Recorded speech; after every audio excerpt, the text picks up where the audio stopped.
gentlemen, we will now hear the school song for Saxi High School played by the Saxi High School Mustang Band, followed by the Lakeview Centennial High School Band playing their school song.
Ladies and gentlemen, meeting at midfield for tonight's coin toss.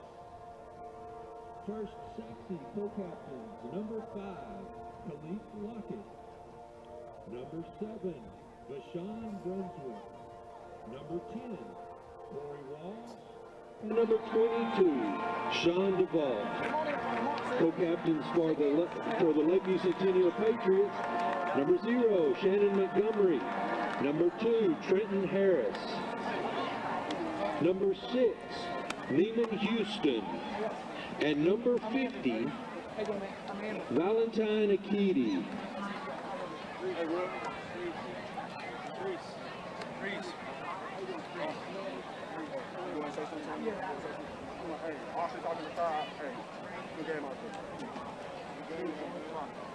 Okay. You've already done it. You guys won and deferred kickoff. That's heads, and that's tails. That's tails and heads. Saxi, the visiting team, get to call the toss. What's your call? Heads is the call. It's tails.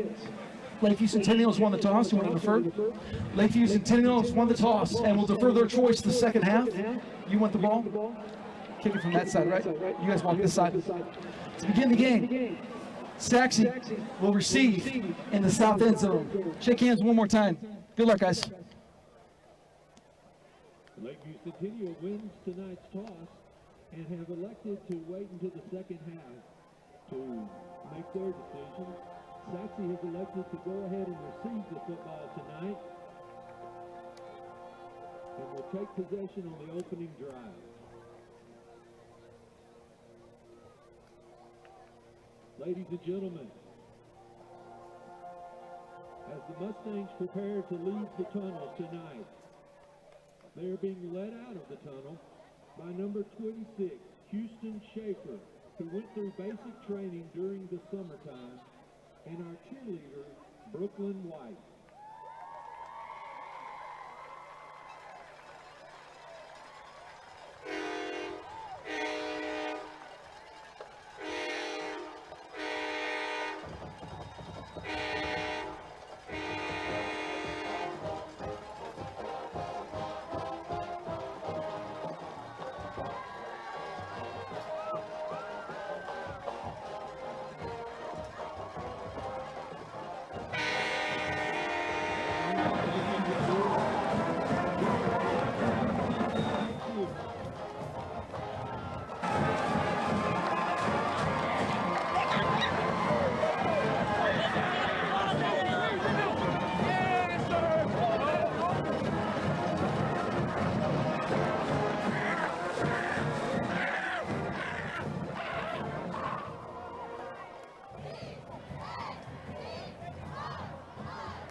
Ladies and gentlemen, will you please stand as you're able, and gentlemen, remove your hats and caps as we honor the United States of America with the playing of our national anthem by the Lakeview Centennial High School Patriot Band.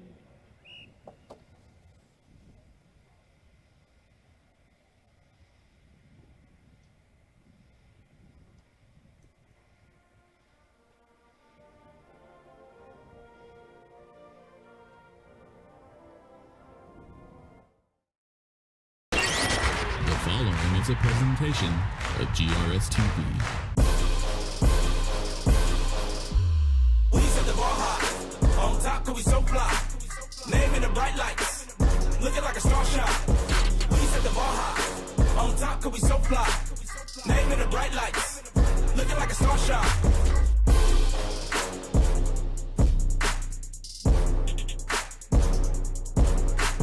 We set the bar high.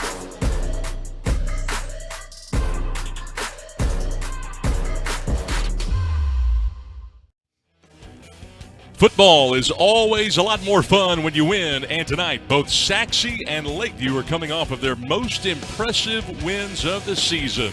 From Homer V. Johnson Stadium here in Garland, it's the Lakeview Centennial taking on Saxi. Thanks so much for being with us, Scott Garner alongside Bobby George. And these two teams know how to play when it comes to offense.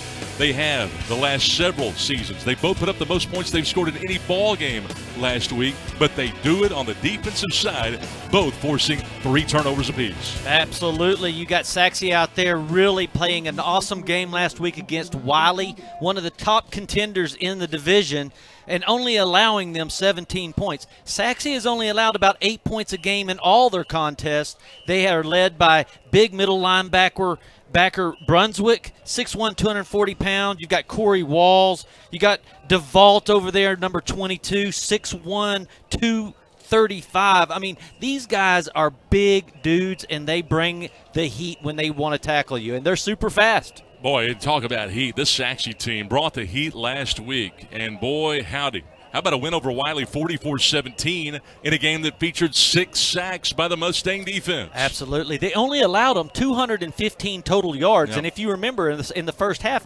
Wiley had only put up 65 total yards in the entire half. Only 100 yards total rushing, 115 yards in the air for Wiley. Saxi really put it on them. Coin toss kind of went Lakeview Centennial's way. They win the toss.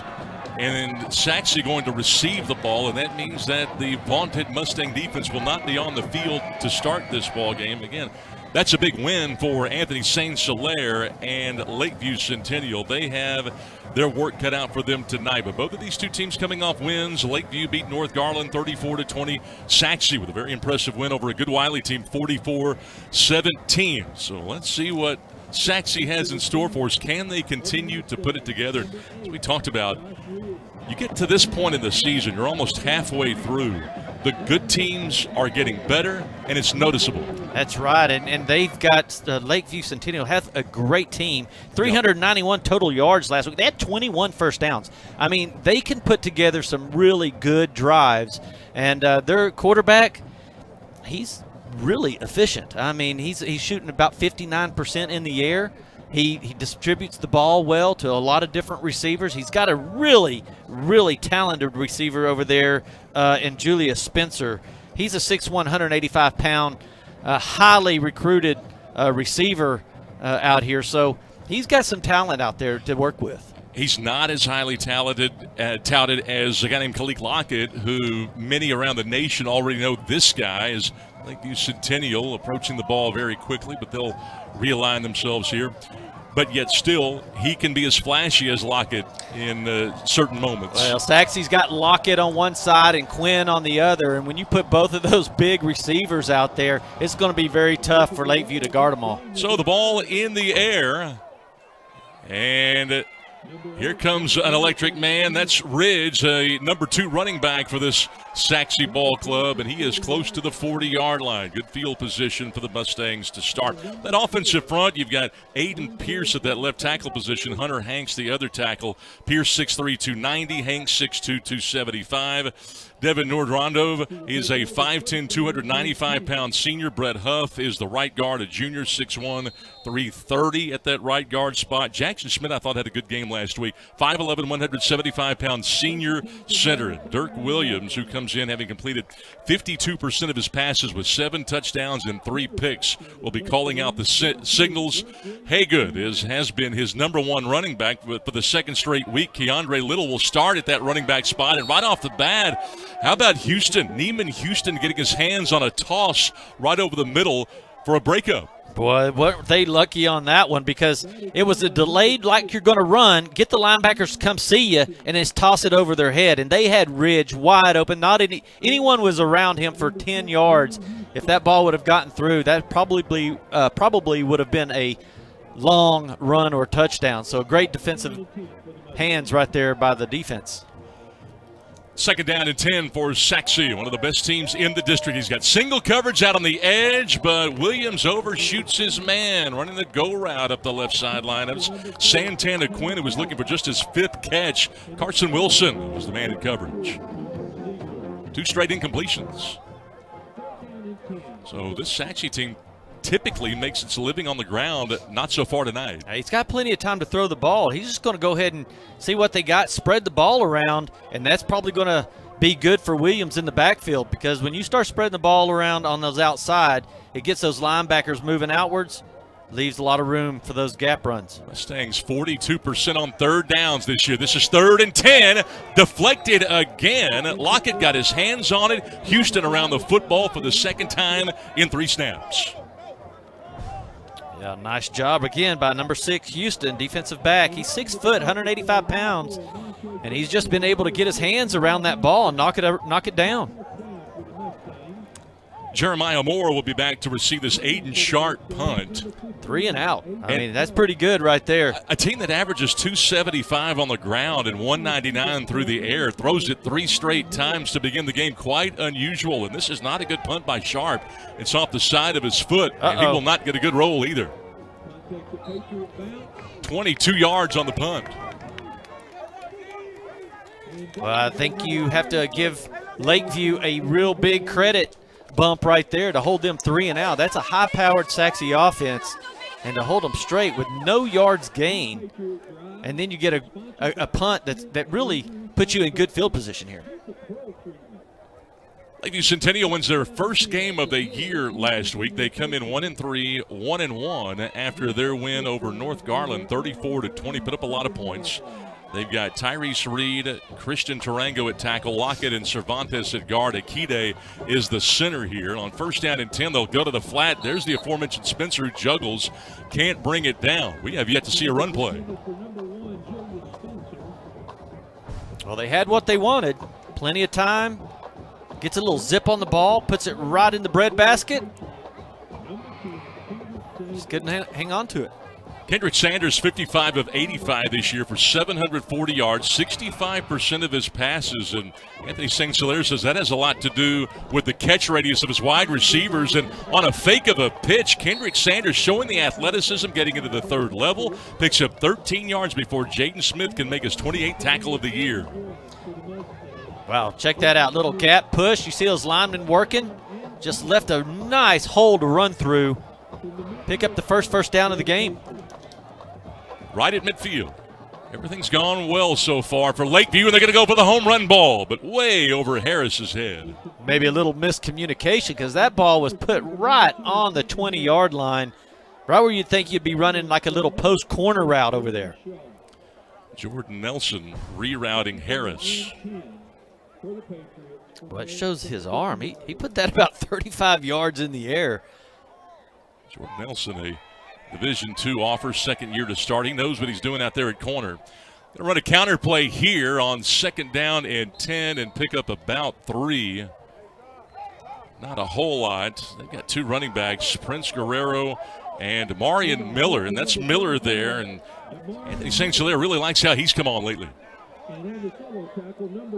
Big run. Look at these offensive lines. See big number 68 right there. They got in behind him and kind of give him that little tush push that you hear about. I mean, they get behind that running back and just start driving with their legs, and he picks up an extra 3 or 4 yards after contact. A lot of teams will go hurry up and play tempo right now. Lakeview Centennial doing the opposite. Play clock's down to 2. Sanders snaps it just in time. They fake the screen, and he throws it away. Boy, not the execution that St-Hilaire was looking for. Yeah, and when you look down, it's probably best that he didn't throw it a completion, because half his offensive line were about 8 to 10 yards downfield at this point. And, they could have easily had a penalty for, offensive linemen down the field. No doubt, and in a bit of irony, they might have been better off getting flagged for a delay. Maybe so. So Saxi is able to hold him here. Picked up that 1 first down and nothing more. But since we haven't seen much running, not much time has come off this clock. This is a nice directional kick that will be killed inside the 20-yard line, and I got to tell you, they're very happy about that. Chris Ortiz clapping his hands. He likes that pin deep. Yeah, you have probably a maybe 8 to 10 mile an hour wind blowing from left to right on your screen. So definitely the wind is at the back of Saxi now. And that punt, when you saw how it got up in the air, and it just kind of held in the air, looked like a nice little golf shot to the green and just stopped. And even though Saxi had good field position for the most part in that game last week against Wiley, there were a couple of times at that one time where they were pinned at their own 2, and it was Brendan Haygood who was able to break that thing out for a 98-yard run. Here he is trying to go outside. We got a flag coming. They were ready for it this time. They've been watching some tape. Freeman was there and Thibodeau there as well. Yeah, they got that flag early. Usually indicates a holding right in there in the middle. Holding, number 68, offense. Half distance to the goal. Replay first down. Devin Nord Rendezvous getting called for that, the 5'10", 295-pound senior left guard. And you saw Andrew Fulton, our lead official tonight, the referee out of the Dallas chapter. You know, they can always say that coaches can tell the way a team warms up in basketball, how they're going to start a game. Well, he was out there calling the coin flip, and it sounded good. This guy, Andrew Fulton, knows what he's doing now. Yeah. Out into the flat, a low toss. Going to get some of the penalty yardage back as Braden Watkins collects his first catch of the night, his 6th of the year. Neiman Houston makes his 2nd play of the quarter. Picks up a little bit of the yards that they lost on that holding call. Just a nice, safe play. Throwing it out there like that, it's almost like a handoff to the outside. And if you can break 1 or 2 tackles, you can pick up some big yardage. But those linebackers of Lakeview seem to have it keyed in, man. They're playing that 4-3 defense, 3 linebackers on top. 2nd down and 14. They're going to roll Williams out. He's only got 2 targets and a tight window, and Josh Ridge comes up and makes the catch on the run. Jeremiah Moore had good coverage, but a better throw by Williams to move the sticks. Williams, man, what a throw. On the roll here. And he finds Ridge. Ridge goes up and takes a step or 2 to the middle and then breaks it outside. Just gives Williams enough time to, as he's rolling, to find him out there and just delivers a strike. Beautiful play. What a great throw. And you see why Williams coming in highly touted. Again, he had a 38-yard touchdown run against Wiley last week. And a guy that did not run that much when he was on the JV, but he has really improved his athleticism. They again will go to the edge. They get a few here. This is Kalik Lockett who can break it out. They just want to get him the football. He was targeted more times last week than in any game so far this year. Houston and Ford, though, rallied to the ball, only a gain of 3. Williams, it looks like he's just, the game is slowing down. I mean, now you're into your 4th game of this year, and it looks like he's just seeing the offense a little bit better. He's able to find his guys, and he's putting a little zip on that ball. It's like he knows where he's going with it, and he wants to put it there. Like how Lakeview is rallying to the football. They're playing with an edge. They're ready to go tonight, but here comes a gap scheme run by Haygood. He can break tackles with the best of them. Already broken 3 and a 4th. Down to the 34-yard line. Oh, my goodness, Hunter Hanks. You got to give Big 52 some love right there if you're Haygood. He just follows him. Watch this guy. 52 pulls right there. He just gets behind him. Nobody wants to get in front of that train. Just making it happen. Just rolling over. Look at all those people falling down on him. He's a rumbling and a tumbling. And he is athletic. They say your best lineman are your center and your left guard. Hanks could play left tackle, but man, is he quick. He was 275 pounds running down there. Williams on 1st down again and single coverage to Lockett. Oh. Juggled and dropped. I don't know if they'll credit a breakup. Pretty good play by Willie. Javion Willie, who's listed as a number 2 cornerback on the depth chart. That was a pretty good play. Yeah, it helps when you're 6 foot. Willie just able to get up there. I mean, that was good coverage, but Lockett, he's got such good timing, and he goes back to get that ball. But that coverage was good. Got his hands in there, knocked it out. Williams, a guy that's been improving, does what he's coached to do, a very good game manager.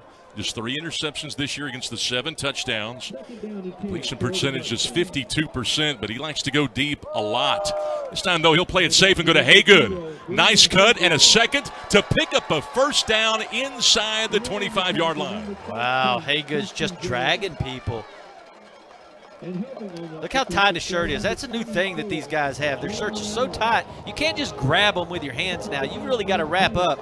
If you just try to swing, see him's trying to grab it. 13's grabbing it. You just don't have anything to grab. That shirt is so tight on there. And then Haygood's so strong, he's just able to pull you down for the first down. Yeah, what you saw there in the replay is something that I think most programs have to contend with at both the college level and the high school level. They just don't tackle like they used to in practice, and it's really become a lost art. You've got to work on it. The edge sealed for Haygood and a stiff arm. Inside the 15-yard line, another 13-yard run. The third explosive play on the ground for Haygood on the drive. Well, these big offensive linemen, Jack Schmidt leading the way. Watch this. They just be able to move people around out here, and then they don't give up on the play. They just keep running out there. See them all the way down the field chasing down Haygood. These guys have a game tonight to play, and they came to do it. Haygood has carried the ball 58 yards in 3 of the last 4 plays. This drive beginning from the Saxi 18, looking to break a scoreless tie here. Going to give Haygood a rest and hand it off to Little, and the interior of this Saxi front showing you why they average close to 275 a game on the ground. Little gets 6. Yeah, Jalen Allen makes the saving tackle right there. I mean, look at that line. They're just moving things out. Timeout. Jalen Allen had to make a great play because they even had an offensive lineman coming out on him, and he was able to get away from him to make that play. Shane Soler continues to gain experience as a head coach, and some would feel like this is a very good timeout taken by Lakeview Centennial. They've been gashed on the ground. They need a little bit of a breather. Well, you notice that Saxi came out in their first possession was all throwing. And now this second possession they've had has been all on the ground. They've thrown it a couple of times for incompletions, but the rest of it has just been Haygood. And really just throwing it to try to stretch that defense and keep them honest. That's what we were saying. You know, you start throwing to the sidelines, you stretch it out, and now you've got linebackers afraid and having to come out there to cover Ridge and these guys out there in the slot, and all of a sudden it leaves a gap in the middle for you to run through. 10th play of the drive for Saxi, who goes 3 and out, a rare 3 and out on their opening possession. This is number 2, halfway through the first. On an RPO to Little, trying to find the edge. Down to around the 2. Freeman with a nice tackle, close to the sideline. Yeah, Jason Freeman, 6'1", 170, but watch this speed because Little is fast, and he was going to outrun. He decided right there, I'm outrunning everybody to the corner, but not him. He just reached out and just made a great stop. It saves you 6 points right there. Saxi controlling the game, controlling the clock on this drive. They can get a first down before reaching the end zone. 3rd down and 1. Williams on the fly sweep. This is the very talented Ridge, and a flag coming in late. This will be a score, but will it hold up? Holding. Number 68, offense. 10-yard penalty. Replay 3rd down. Do you think they'll accept it? There's not another penalty that would be more accepted than this one. That's interesting because that was going to go in as a pass because he pitches it forward, so he would have got credited for a pass right there. But all for naught. It was a little holding play there and back him up 10. Nudron Devong getting flagged for the 2nd time on this drive with a hold. That's talent broadcaster right there to be able to say that name. That's a tough one. I worked all week on that, Bobby.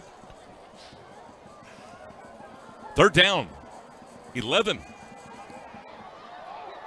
To the edge. What a play, what a catch. That's Santana Quinn with a touchdown grab. Yeah, boy, that's his first of the year. Man, that's something.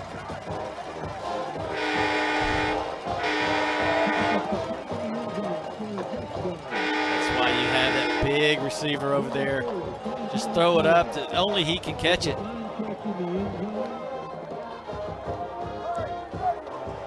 What a job by Santana Quinn.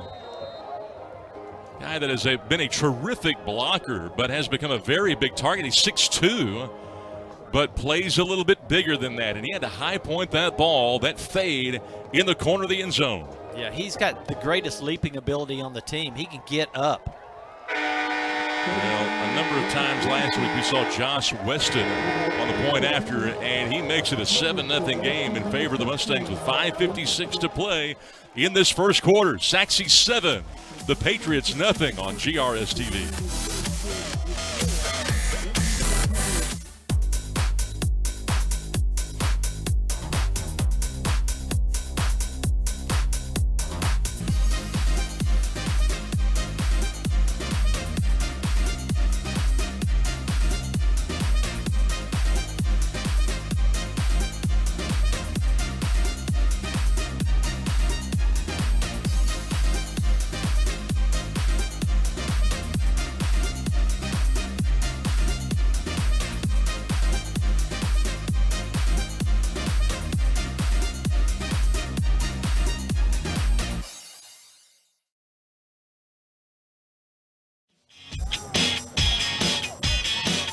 11 plays, 82 yards for the Saxi Mustangs, who with the win tonight, if they should get it, would go to 3-0 in district competition.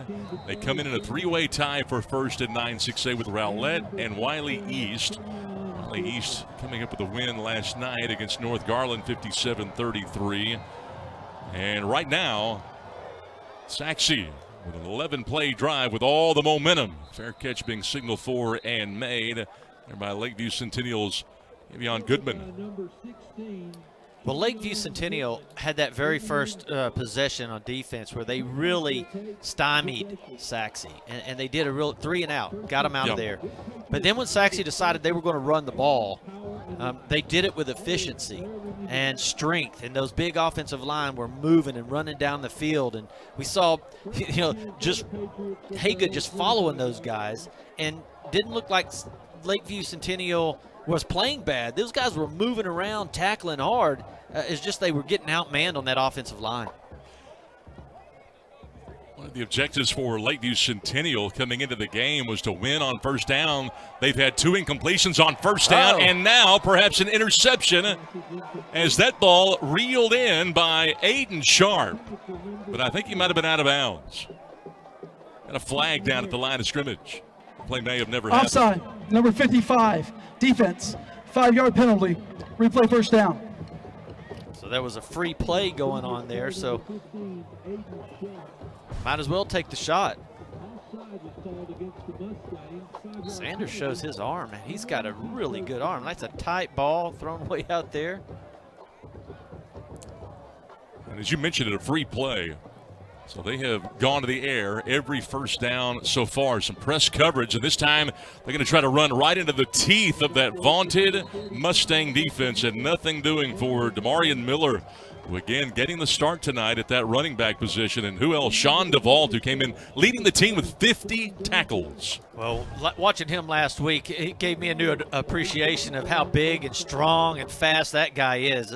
DeVault, he's a senior, but he's 235 pounds, and when you get hit by him over and over and over in this game, you're going to be worn out by that fourth quarter. DeVault soon to be a Tulsa Golden Hurricane. A little RPO action, and look out! Down goes Sanders as Jaden Smith brings him down behind the line of scrimmage. His 10th team-leading tackle for a loss. He just had a little blitz action coming off that right edge, and the RPO just went nowhere. Well, he is so good. That Jaden Smith, a converted outside linebacker, and he moves like a linebacker. He is so special at that end position. He and Williams, maybe the 2 best bookends in the league. 3rd down and 8. Sanders didn't have much time and throws it away. That time, Jaden Smith, he starts outside, and then the stunt happens, and the inside two-tech goes one way, and Jaden Smith, you see, he comes around and goes right up the middle. Intentional grounding, number 10, offense. The ball we placed in the spot of the foul. Loss it down, 4th down. So it gets past the line of scrimmage, but there was nobody out there. Yeah, Sanders just had to throw it away. He would rather have done that than take the sack where he was at. That blitz was coming fast. It was a nice stunt. Punt time again for Lakeview Centennial. Offense kind of sputtering here for Lakeview. Curtis's first was a directional kick out of bounds. This is not nearly as well struck, but a fair catch going to be signaled for and made by Keandre Little. Great field position, the plus 39 for the Mustangs, trying to make it a 2-score game. So Saxi again will have tremendous field position. And one of the things that they wanted to try to do tonight was not do something to inspire Lakeview. Red Barons was a little bit concerned about the athleticism on the Centennial side. Both teams right now, you look at the district standings, they've got a shot to make the postseason. And so Saxi and every other team in this league knows how dangerous Lakeview can be.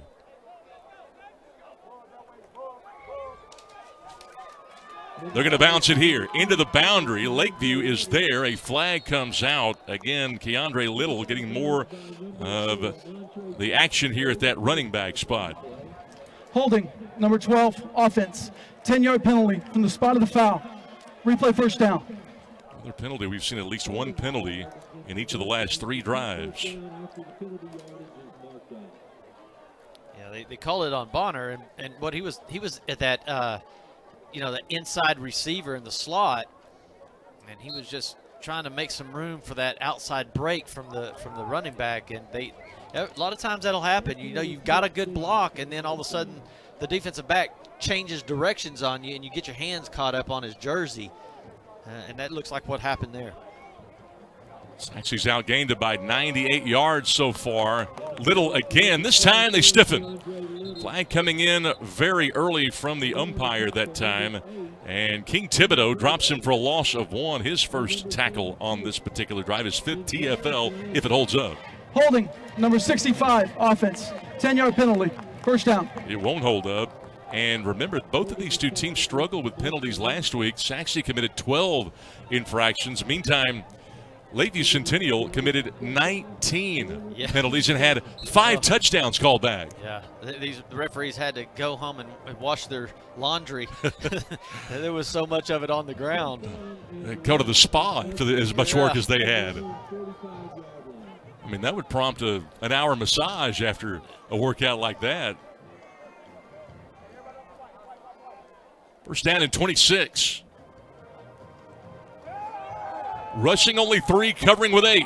Williams steps up. He gets hit. Down he goes. Ray Branch makes the stop. A backup defensive end. The senior came in with 11 stops. Yeah, just too much time. He has time to throw it. The coverage was good. There was no one to throw to. And boom. As soon as Williams steps up into the pocket, big number 87 was there to take him down. Look at Branch, 6'3", 220.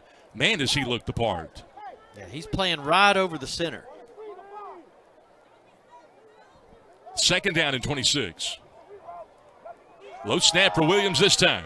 He's got 4 to throw it to. They'll run a screen. This is the screen game that they wanted to improve. And Little taken down from behind. Another play by Jeremiah Moore. You see why he's got over 20 tackles as a safety, 3rd year on the varsity. Well, you also see why Coach Behrens was talking about how athletic this team is. You think you've got something going, but watch how they just break it up and then run from the middle to the sideline so fast and is able to make that stop. I mean, that's why they are so good on defense. They're just so quick, so athletic, and strong. You could tell they work out a lot in that weight room. And you could tell, most of their action, their screen game goes to the right. And even Coach Behrens had mentioned, hey, I'll walk by our offensive coordinator. I'll say, hey, run a screen. They're being overly aggressive. They bring the house this time. Throwing it up. It's almost picked off if they can hold on, and it goes incomplete. Boy, Wilson again. He's there looking for his first pick of the year. These corners are playing the part tonight. They've really shut down Lockett and Quinn on both sides. A great position.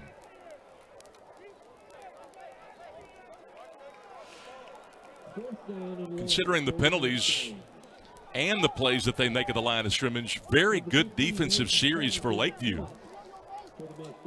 Well, if you can make the offense go backwards, I think you win it right there. No you doubt. win the possession. Hey, unforced errors or not, and they got the unforced errors and they made plays. Tough one to catch. They'll let it go. got to be careful here, and Saxi will get a tremendous outcome wow. down to the 1 yard line. What a crazy bounce that was. 50 yards on the kick. It looked like it was going to die around the 10, 12-yard line, and all of a sudden it just bounced the wrong direction for the Patriots. You know, and when your offense only averages about 253 yards a game and you only get 74 on the ground, it's tough to overcome this. Watch this right here. It's right here on the 12. You think it's going to stop, and then boom. They put a little weight on that thing and just bounced right to the goal line. Sat down and played a little duck, duck, goose right there by the goal line.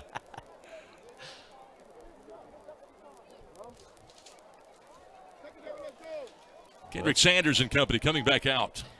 Well, they have a chance to prove what they got right here, see what they can do. It's going to be press coverage, so you're going to have tight coverage on both your receivers here. It's 13 yards on the ground so far for Lakeview Centennial. They need to find a crease and in a hurry. And not much here on first down with Demarion Miller getting another carry. Aiden Sharp coming up to make the stop from his safety spot. Well, at least they get out of the end zone right there, and they pick up 2 or 3 yards. Just give them a little room. Miller, a good downhill runner. That time he runs off tackle. The ball's on the ground.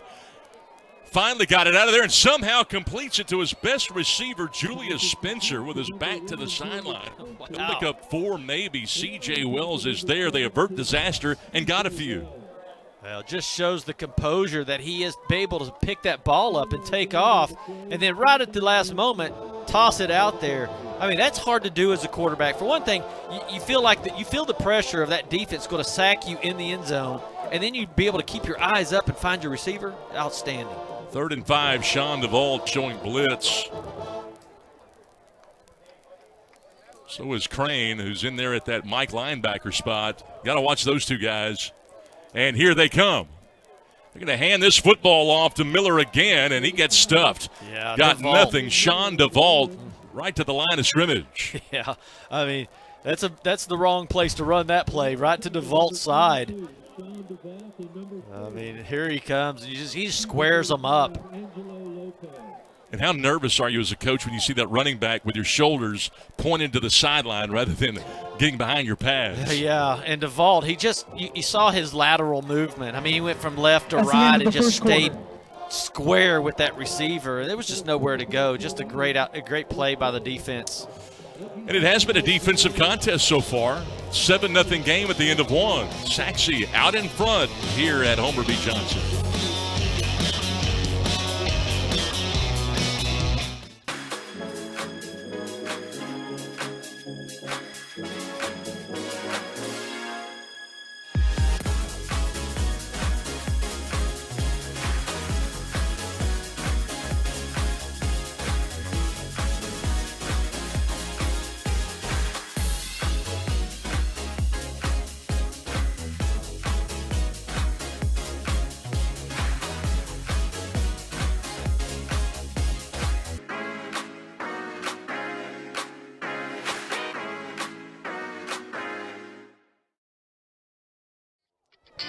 Ask Mark Behrens if this were the kind of start he would want. He would probably say no. We're through 12 minutes here, and Saxi, while they're getting the ball back in really good field position, one would think they still have only scored once, and they've got a 7-0 lead. And Saxi team has had slow starts in all but one game, last week's game. Well, they did have a really nice drive, an 82-yarder straight down the field, mostly running plays. Took a lot of the time off the clock. But now they're going to be set up maybe inside the 50 here with great field position. They only allowed 13 total yards for Lakeview. Chris Curtis with a low driving kick. Keandre Little bobbles the ball. It's live. And he covers it up. Yeah, Lakeview on that first quarter, they allowed Saxi allowed Lakeview one first down. 13 total yards. I mean, that defense is pretty stout. Oh, real fortunate there. Very fortunate, and for the second straight drive, Saxi will begin on this side of midfield, this time at the plus 32, their best starting field position of the game, to try to add to a 7-0 lead. Again, the slow start, something that Coach Barron said, hey, has to improve. We've got to get better than that. Watkins, they fake the fly sweep to him. And the football off to Keandre Little. We've seen Haygood 3 or 4 times tonight. He's had a couple of really explosive runs. And Wilson comes over to make the tackle. It's just kind of, you're waiting. You see how slow that handoff is? They're kind of just waiting for the offensive line to get on their guys and then just fill and then let the running back just find a gap or a seam to take off running in. It's not like a direct snap hit the hole. They're just kind of waiting around for it. Haygood with 65 yards unofficially on the ground. 2nd down and 8 here. And Williams throws it into the hands of a defensive back, Jeremiah Moore, who I thought might have his first interception of the year. That's his 3rd breakup, though. These defensive backs are having a good game out here. They're playing well. That'd be the 2nd interception they could have had. I mean, they've had 2 that's hit them right in their hands. Jeremiah Moore, a guy we mentioned, 3rd year on the varsity. Really good year this year. He's playing that safety over there on the left side. You see him standing right on the 20-yard line there. And he's really leading the 2 sophomore corners that they have. They lean on him for experience. And that time, Kalik Lockett didn't see the ball coming. And again, it hits Jeremiah Moore, who for the 2nd straight play had a chance at a pick. Oh, my goodness. He's got to be just thinking of that one all in his sleep now. It's going to be a nightmare. He's had the chance. But when you've got Lockett over there, it's easy to be distracted. Yes. Lakeview's held them. 4th down and 8. Yeah, what you going to do here? This is a chance for Saxi to go for it. They're just 1 of 2 on 4th downs this year. It's just the 3rd 4th down they've attempted on offense. Go with an odd front. They'll cover with 8. 8 in the package over the middle and through the hands of Lockett, and this time picked off. 3rd time's a charm. Lakeview Centennial has it back as that ball gets picked off by Montgomery. Shannon Montgomery with his 4th pick of the year. He's waiting for it. Lockett's just doing a little post pattern, just goes a little high on it. He's having to throw it over the linebackers. Shannon Montgomery just sitting there waiting for it. Lockett, it does go through Lockett's hands. I mean, he gets up, he has to go so high. Hey, Mom, look what I found. And if you're going to throw an interception, I suppose this is the time to do it because it's almost a little punt there, really. You're probably better off with an incompletion if you're Lakeview Centennial. But, hey, you'll take it. You'll take the momentum, and you've got decent field position here, certainly better than starting at your own 2, which is where they were last time. And this time the inside wide receiver Harris gets off illegal an snap. Early start. Number 50, offense, 5-yard penalty, 1st down. Valentina Kide, the center, with an illegal snap that time. The young sophomore center, 6'1", 230. And penalties have been a problem for each of these 2 teams the last couple of weeks. You got to like the way Lakeview Centennials come out.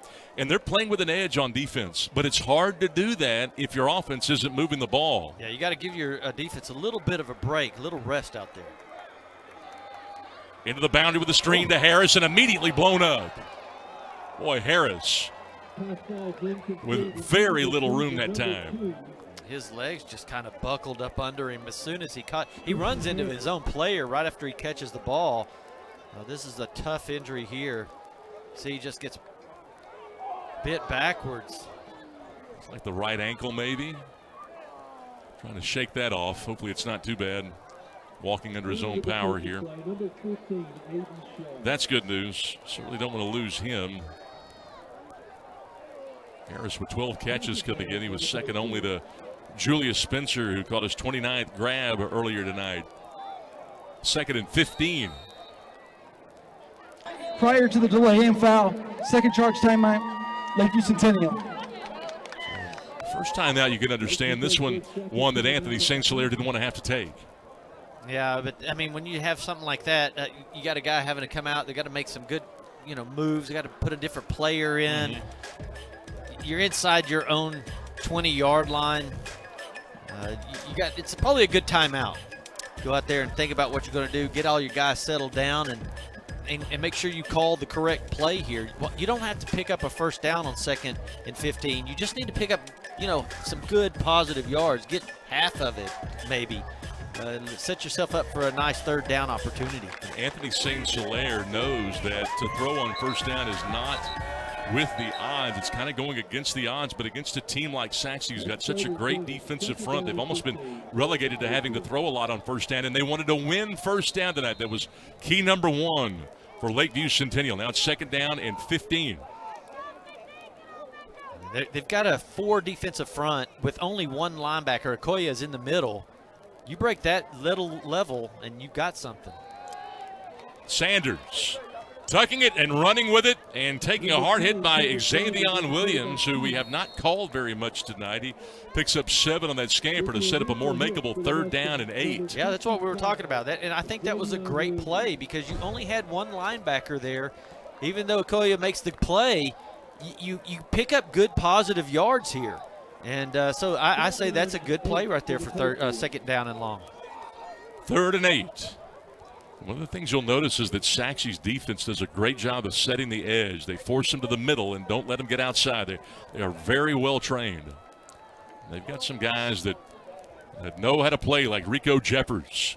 3rd down and 8, looking for the swing pass. They looked at it early. They threw it early, but they will not get very much. In fact, they may lose yards on this play. Just a little pass out in the flat, and Prince Guerrero, the running back, losing yards. Yeah, Xavier Williams, big number 55, sitting over there. He just sees him, comes out of the backfield, goes right to him, and just shows that closing speed, and then he just makes a solid tackle. That's what we've been seeing out of Saxi. They don't usually miss tackles here. They hit, wrap, and take you to the ground. You know, and their tackling's been improving. They were good to start the year, but their tackling has gotten better and better each week.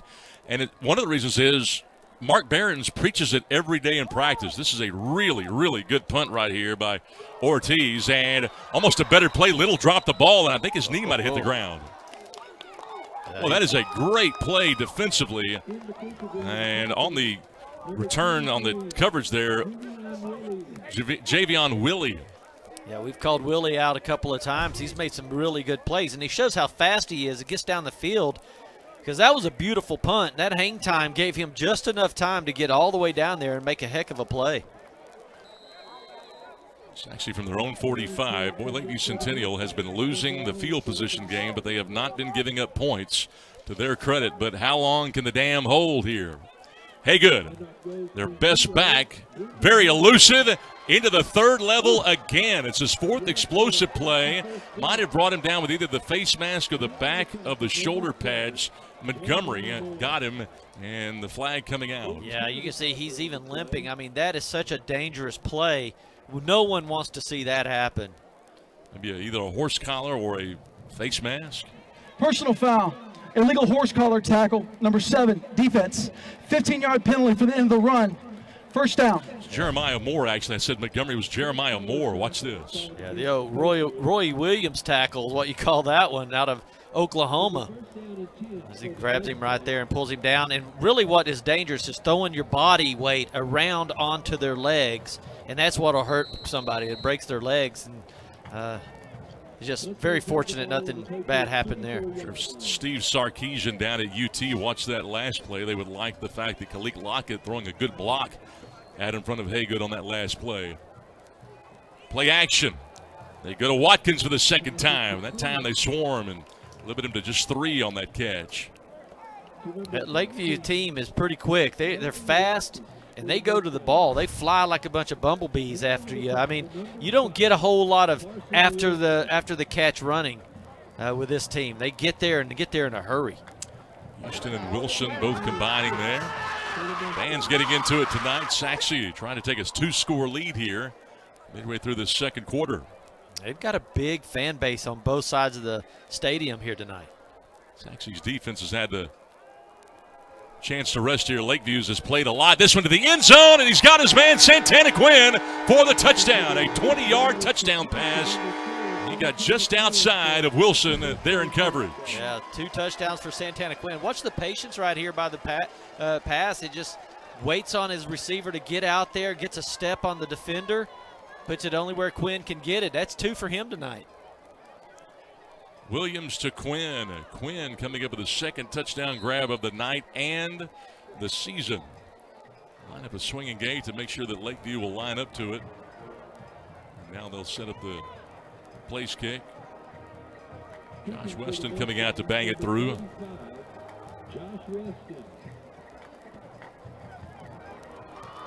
And this one's good. 8:07 to play here in the second quarter. Saxi, very workmanlike tonight, with a 14-0 lead here at Homer B. Johnson Stadium on GRST. The Garland ISD Education Foundation provides resources to support and enrich education for all students in the Garland Independent School District. Every dollar donated helps fund innovative teaching and learning initiatives. Choose today to impact a better tomorrow. For more information and to learn how you can give, visit gisdedfoundation.org.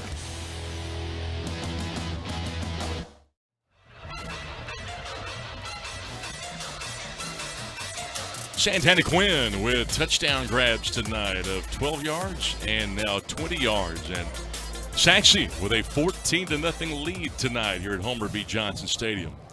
Saxi, after they came out and had a very tough first week. They lose to Coppell 31-10. Coppell's a good team, though. They're a really good team. They're looking for their 4th straight win in a row. Coppell, as you and I talked about last week, not only are they good, they're tough. They've got great players at pretty much every position group that can kind of lead the way. It was a 4-point game in the third in that Coppell game, but Coppell able to stretch it out late as a result of a turnover or two. That was the game that they lost Aaron Asheku, that big tackle, Division II commit.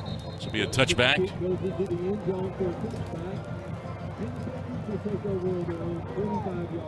So Lakeview will begin at their own 25, and field position has not been their friend here in the first half. No, it really hasn't. Saxi's been able to hold that offense. That defense has been playing so well. It's really just held Lakeview to 21 total yards up into this moment, first and second quarter. And when you do that, you end up getting into some good field position play here, and that's what happened. That was a direct result. That touchdown was a direct result of really good field position. 21 total yards for Lakeview Centennial. This is Guerrero. Determined run on first down between the tackles. Their best run from scrimmage on first down. A rare carry from scrimmage as they win first down here and pick up 7. Well, now they know they can do it. You might want to try to use it a little bit more. Keeping Big 41 honest over there, not being able to crash down with that motion helped them a lot. We're in the stretch play this time. Coming to the edge. A flag coming in, and this time Saxi atoning as they knock George Ziegler down that time. Holding, number 60, offense, 10-yard penalty, second down. Tyrese Reed, the senior left tackle, getting called that time. Well, Walker Williams, watch how fast he gets out here to this play. Boom, just slam down. I mean, that is textbook linebacker play right there. Boy, and this is a guy that came out of nowhere against Coppell in that Coppell game, and he goes from being kind of an afterthought to all of a sudden playing most downs. He came in with 22 tackles. Absolutely. He's a sophomore. Who would have known he was going to come out here and do what he's doing? 2nd and 13 against the zone. Nice job getting it to Julius Spencer to pick up a quick 8 here, up to around the 30, 31-yard line. Boy, Nelson gets him at the feet and the vault on the top. I mean, ow.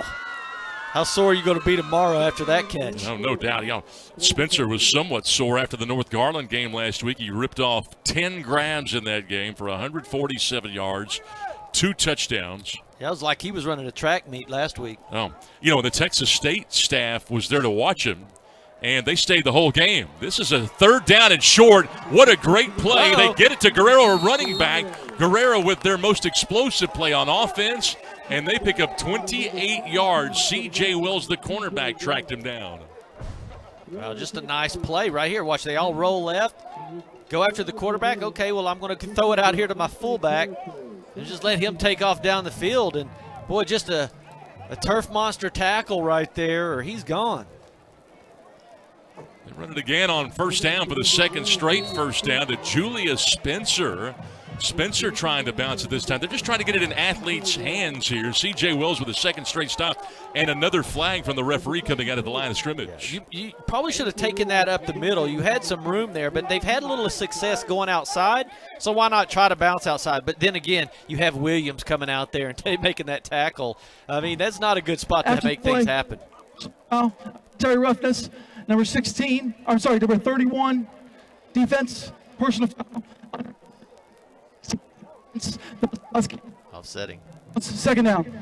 So offsetting fouls here on the personal foul calls, both teams getting called. But, you know, one of the problems that coaches always have to guard against is putting wide receivers or athletes who don't necessarily run the ball back there to run it, because if you don't train them, they tend to bounce way too much. Yeah, all the time, right? All the time. Second down, 11. Set up a screen here. Boy, look out. That's a dangerous pass in the flat there to Woods. And, boy, Sean DeVault always seems to be in the right spot. Almost had it. You're absolutely right. You think, okay, well, he's a linebacker. I've got my fast guy out one-on-one with a linebacker. Let's just run an out pattern on him. But DeVault's out there. He's just so fast and big. He just makes a huge play. Now, if you're the coaches up here, you see on the other side, they did a little hook pattern on the right side, and that receiver was wide open. So maybe they see that, and they'll run that play here in a minute. Third down, 11. If you can pick up some of this, you might have a chance to go for it on fourth. This is over the middle, and it's Spencer right at the sticks. What a smart route, a good route against that zone coverage. Rashawn Brunswick with his first tackle, but not before Lakeview moves the sticks. Yeah, that's what you're talking about. That little hook pattern was wide open, sitting right between the safety and the corner. This time they find it. Saxi trying to mix up man and zone, and Lakeview operating very well against that zone. And this is Julius Spencer again, nowhere to run. Well, he loses 3. When they have put him back there, Saxi seems to know what play's coming. Sean DeVault again.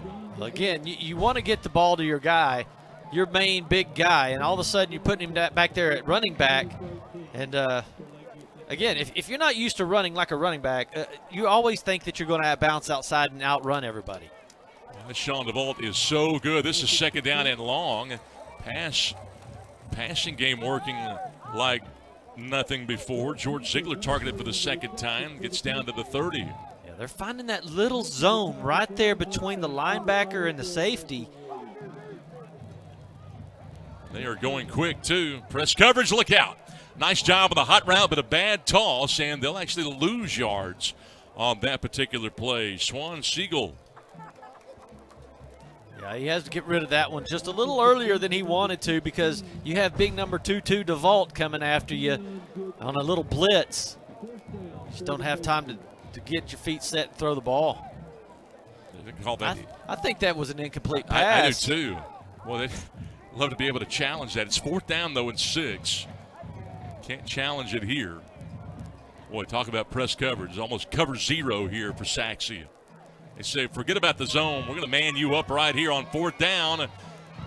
This is Sanders, short of the first down. Not close. Well, that was Trenton Honeycutt there, and what a play. He's covering number 17, the running back out of the backfield. And then he just lays off of him when he realizes that it was going to be a full-on run, and just goes and makes a solid tackle. It's just really, it's hard to teach that kind of play, because you have to really stay in coverage until you don't, right? You got to kind of, when does he pass that line of scrimmage? When can you lay off of your coverage and go get the ball carrier? And he does a great job right there. It's really more of an art form than a science. Yeah, beautiful play. Here comes Williams back out at quarterback. They'll go to Little. Lead block in front of him off tackle for 4 on first down. Even Houston the stop.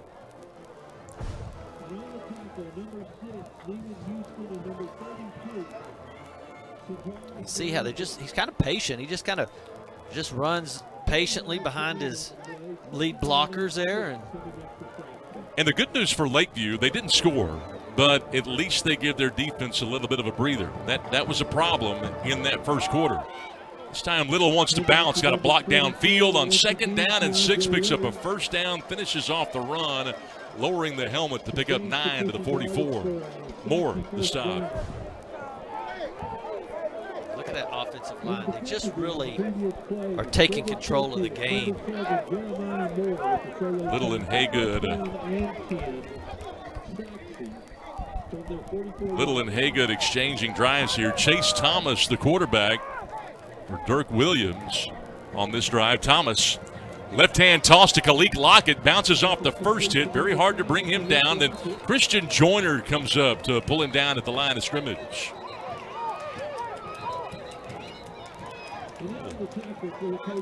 Chippy after that play. Yeah, a little frustration. Lockett's been getting shut down pretty good. And did you see Montgomery there? Hey, that's enough. Yeah. That's enough. Trying to settle down both parties there. 3:10 to play. They've done a real good job on Lockett. You've seen number 6 defensively just following Lockett all over the field.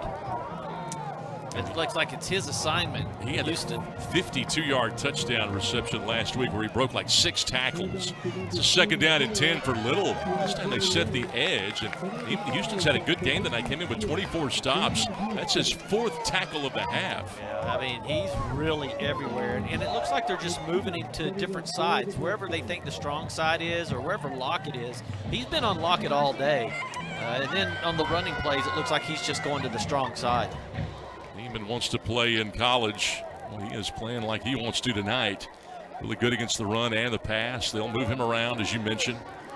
Working on taking on blocks, and he has been a lot more aggressive the last couple of weeks. This is 3rd down and 10. Thomas, down he goes for the first time.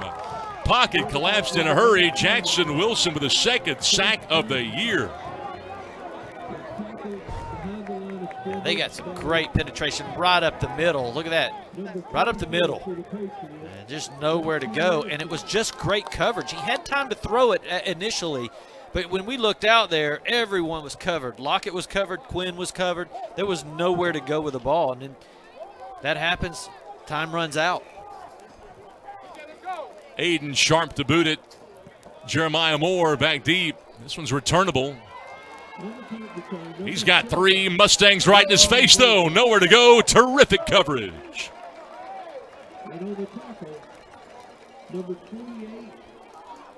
So Lakeview does a great job. They hold them, do what they need to do. Boy, Saxi gets down there in a hurry. But really the problem for Lakeview here is not necessarily trying to get points. It's can you run the clock out, which will take at least 1 first down because Saxi has all 3 timeouts. But Lakeview Centennial, for all that they have dealt with this year, they come in 1-3. They get a big win against North Garland last week. Started off strong, 3rd quarter, got a little complacent. Again, we mentioned the 19 penalties. But they were able to rack up 391 yards against an improved North Garland team last week. And you can tell Lakeview has gotten better. Taking the fly sweep, go to the middle. Good run here for Guerrero. He's been their most effective runner between the tackles here in this first half. Picks up 4. Yeah, you can tell they know what they're supposed to do. All the players look like they've been really practicing. They understand what the game plan is. And Cincelaire's got these guys really playing well. I got to tell you, I'm a little bit surprised that Coach Behrens doesn't call the timeout there and force them to convert. See how far they take the play clock down here on 2nd down and 6. It's the point of the game where you really want to manage it well if you're Kendrick Sanders. Snapped it with 6 seconds on the play clock. Again, they go to Guerrero. Not much to bring up 3rd and 3. We'll see what Saxi does here. They will take the timeout now. Timeout. Saxi. I'm with you. It's interesting that they didn't take it earlier. They let about 25 seconds run off the clock. Let's bring up a 3rd down, 54.1 here. We get our clock adjusted, but yeah. Lakeview Centennial, you go back and you dissect this half. It could have been a lot worse, especially given the starting field position for Saxi, because remember, they began in the +39, had to punt. The +32 on a drive early 2nd quarter ended up with an interception. So you look at positives here, and not that you're trying to spin it positive, but you have to like the way that your defense is playing if you're a Lakeview Centennial fan. Well, I totally agree. That defense has really held Saxi pretty well. I mean, you only give up 2 touchdowns here. I think it's a positive when you go back into the field house and start talking about what you can do for adjustments. Yep. Because really, they've held Saxi to 9 first downs, 162 yards. But Saxi, outside of the one, 80-yard drive, they've really not had much going on. The second touchdown came from a real short field position. Remember, there's 7 sophomores that start for Lakeview. We talked about how they've improved this year. They should be getting better and better. 3rd down, 4. Sanders going to throw it here into the flat. Guerrero with a chance. Stiff arm. Will they give him the first? They do, or close to it. It's right on the marker. And this should be enough to move the sticks. We got to like the quarterback play right there. Initially, he was wanting to go downfield a little bit. Then the pressure comes onto him, and he still has the composure to look up, find his little outlet pass, make the completion, get him out of bounds. They didn't give him the first. It's interesting. Officials timeout for a measurement. If this were the NFL, no question it would have been a first down. They would have already had the chains moved, and the next play would have been snapped. I think, Rich and I talk about this all the time. I think officials now have been trained to put the ball right on the yard line, right on the yard line. You don't see a lot of change. I mean, this is the first time all season, here we are in week 4, where we're actually seeing a measurement. Yeah, when it's that close, too. Usually they'll put it on the yard marker or on the hash mark to line the ball up. They don't put it right between it or that sort of thing. So it's I'll be shocked if this isn't a first down here. They're not going to give it to him. Does it not look like he's got it? Yeah, there we go. I'm surprised we went through all those theatrics to get that done. That was automatic, it seemed like. Yeah. Well, they need a little exercise. And how ironic. We were just lauding the efforts of Andrew Fulton and how professional he is. Not that that's unprofessional. I'm just a little bit surprised. These guys needed to go from one side to the other. That's all.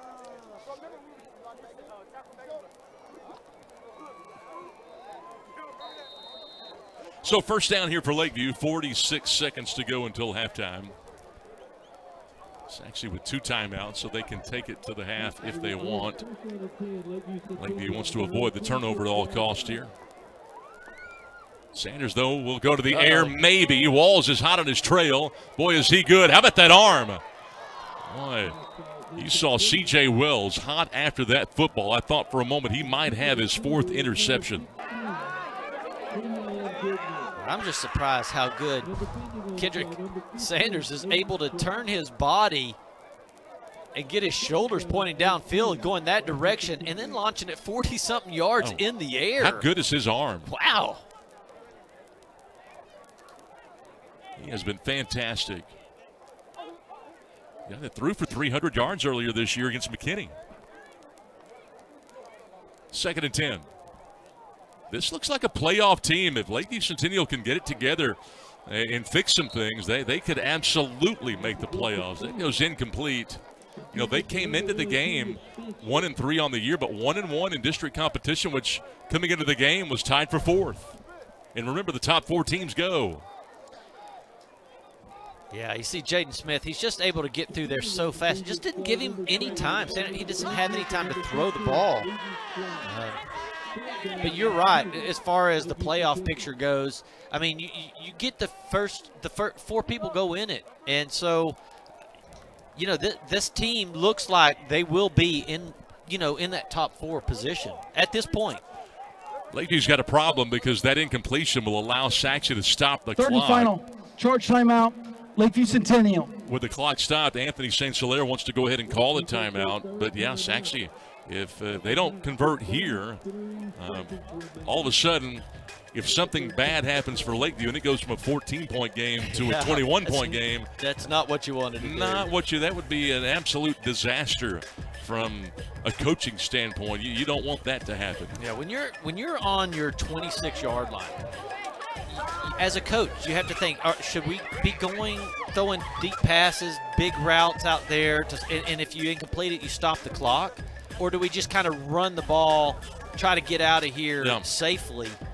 You always want your team to continue to try to score, but you also are the coach. You got to make sure that you don't leave Saxi with enough time to put one in the end zone right before half. And especially knowing that right now defense is really your strength, considering everything that has happened. And as Anthony has said, as Coach St. Hilaire has mentioned, he's really impressed with the defensive intensity, their attention to detail.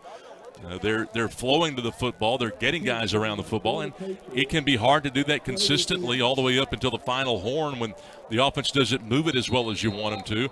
But now they're in a pickle here on 3rd down and 10. Oh, no. And that pickle got a little bit bigger. Yeah, you got to just run the ball start, here.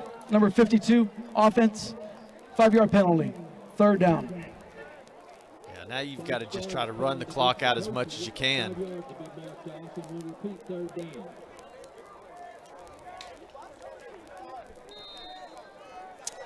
Third down and 15 here. Again, Saxi with 2 timeouts. They will run the ball. Guerrero got close to a first down. That's a nice run. Guerrero with a very strong first half. He runs for 12 here, but he's 3 shy. Second charge. Timeout. Saxi. So they've got one left, but how good's Guerrero been?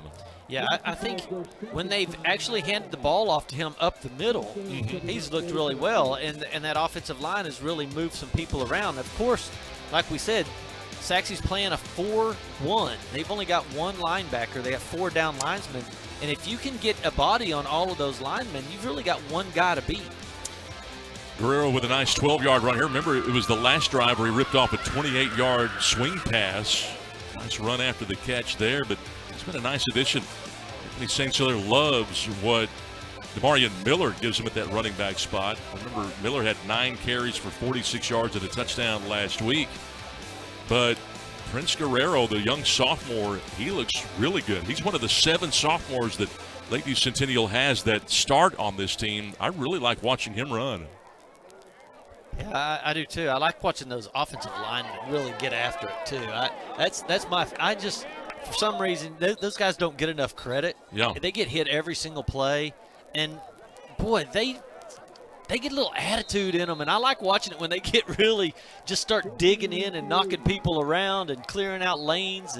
And he was having to run up against a guy that was committed to Ohio State when they played McKinney, and Guerrero took him head on. They've got to punt the ball here, and look out. Talk about disaster.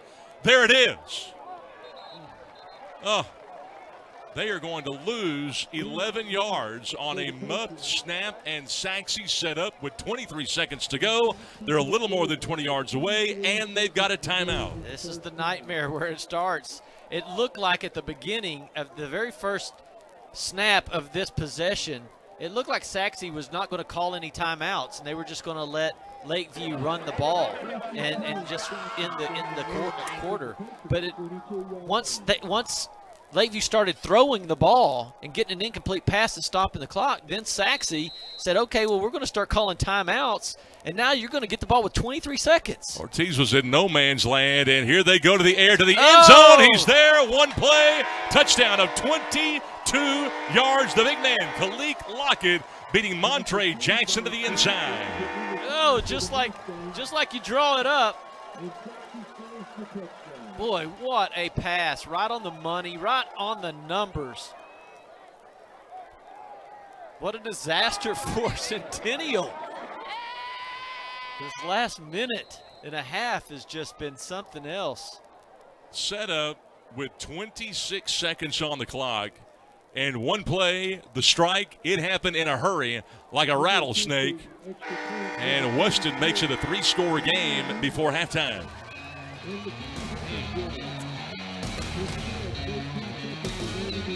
Boy, very disappointing on the Lakeview side. They've had success running the ball here in the second quarter where they had 0 success doing that. And then they just try to line up and throw it a couple of times, and it just takes 1 or 2 incompletions, as you mentioned. And all of a sudden, you're behind the sticks. You get a penalty here. You get a bad muff there, bad snap. And, oh, man. Yeah, and I think when you go into the locker room, we were talking about this right when they got the ball down there before the first snap. Yeah. We were thinking, as a coach, what are you supposed to do here in this situation? Start throwing the ball around or run the clock out? And I know the coaches will go into the locker room saying, hey, man, that's my bad that time. I should have played a little bit different, play calling maybe a little bit different there, run the clock out. And, but you live and learn on these things. But, boy, you just didn't want to lose another 7 points put another 7 points on the board for Lakeview right there. But, again, Saxi did their job. They held them. They did what they were supposed to do. They called the timeouts when they were supposed to, and then put a perfect strike in the back of the end zone. And you hear the axiom all the time, oh, well, that game was a lot closer than the score indicates. This half has been closer than a 3-score game, especially when you take into consideration the field position that Saxi's had. West of the boom it. Going to go ahead and fair catch it, as Jeremiah Moore will elect to begin at the 25-yard line. Saxi with one timeout left still. But again, Lakeview Centennial. 18 seconds on the game clock. 18. Lakeview Centennial can go to the half. One would think that that's what they will do. We've said that before. And again, you look at Saxi. Please put 18 seconds on the game clock. 18. We went to the second quarter. It was a 7-point game going into the second quarter. Red Barons had mentioned how it's kind of perplexing because as good as they are, they always seem to be prepared, ready to go to start games, but the early part of most of their games just don't work out, save for last week. And it's sort of the way it played out here, but they were sort of given a gift there on that last possession as we see Guerrero sort of taking over that running back spot. Sean DeVault's had a great second quarter, his 5th tackle already here in quarter number 2.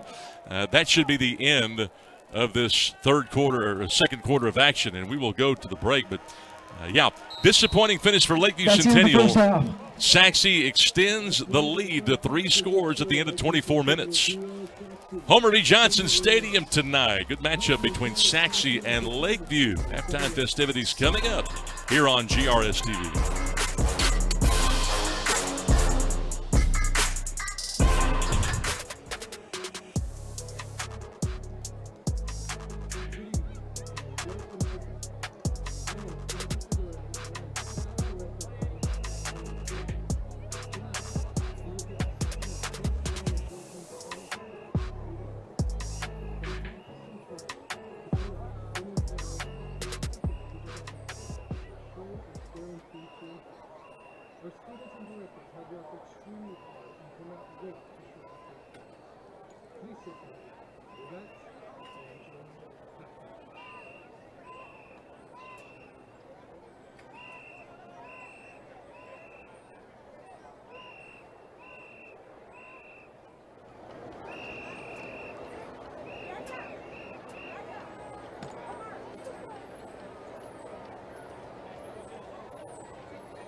Ladies and gentlemen, the pride of Saxi High School, your award-winning Street Shoot Drill team will take the field for your halftime entertainment. The Swingster Sergeants are Second Sergeant, Dana Marshall, Senior Sergeant, Dana Gibbons, Senior Sergeant, and Head Sergeant, Riley Dawson.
The swingsters are directed by Miss Diane Craig. Swingsters of the week are Baby Gazelle Linda and veteran George Thomas. Miss High Kick is Taylor Miner. Miss Jump Split, Madison Gabauer. And Miss Roll Team, Madison Knight. Congratulations to the swingster teacher of the week, Miss Haga from the Biology Department.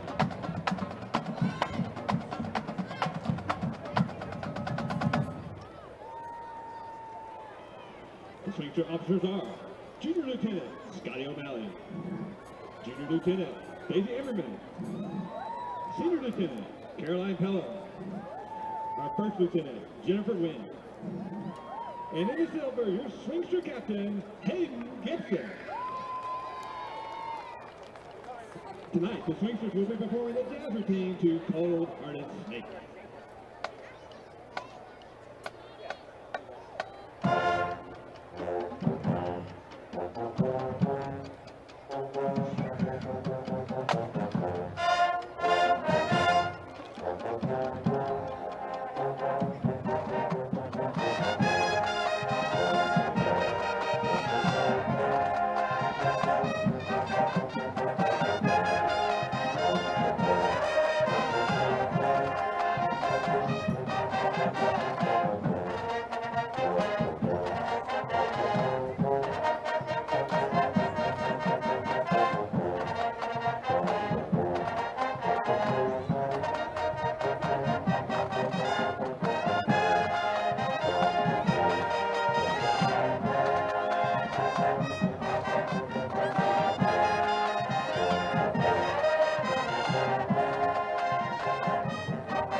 The Saxi High School Mustang Band is proud to present for your halftime entertainment our entire 2024 year-round contest show, Way Out West. Tonight, under the field direction, Lily Albus, Natalie Nico, Samantha Joe, Josh Abra, and Chloe Rich. The band will perform music from The Hateful Eight, The Mandalorian, Bon Jovi's Dead or Alive, The Theme from Yellowstone, Westworld, and Gravestone's Two Steps from Hell. Directing the Mustang Band is the great Holly Taylor, Brett Ryan, Tyson Wynn, and Garrett Tucker. The color guard director is Tyler Bates, and the color guard tech is Tyler Hicks. The band would like to thank the band boosters, Saxi High School, and the GISD administration for all their continued help and support this year. The Mustang Band section of the week is the trombone section. Trombone leadership includes librarian Bernardo Rodriguez, logistics Tyler Hargrave, electronics captain Debbie Kirshner, section leaders Jackson Lundy and Hunter Brooks. And now, ladies and gentlemen, your Saxi High School Mustang Band.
Congratulations to the Mustang Band for winning $1,000 in the Turn Up the Texas contest, sponsored by Kroger. The Mustang Band would like to wish the Lakeview Superior Band good luck in their 2024 marching season. A special thank you to Joseph Figueroa, GISD Director of Fine Arts, Shay Curl, Principal of Saxi High School, and Dr. Ricardo Lopez, GISD Superintendent of Schools. On behalf of the Mustang Band, we thank you.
And now, presenting the pride of Lakeview Centennial High School, the 38th Lions and Golden Beetle Seahawks. The Seahawks have led on to the field for the 2024-2025 season. On the left, Junior Lieutenant Andrew Lakeland. In the center, Junior Lieutenant Abby Lucero. On the right, Junior Lieutenant Andrew Taylor. And your right-wing captain, Garland.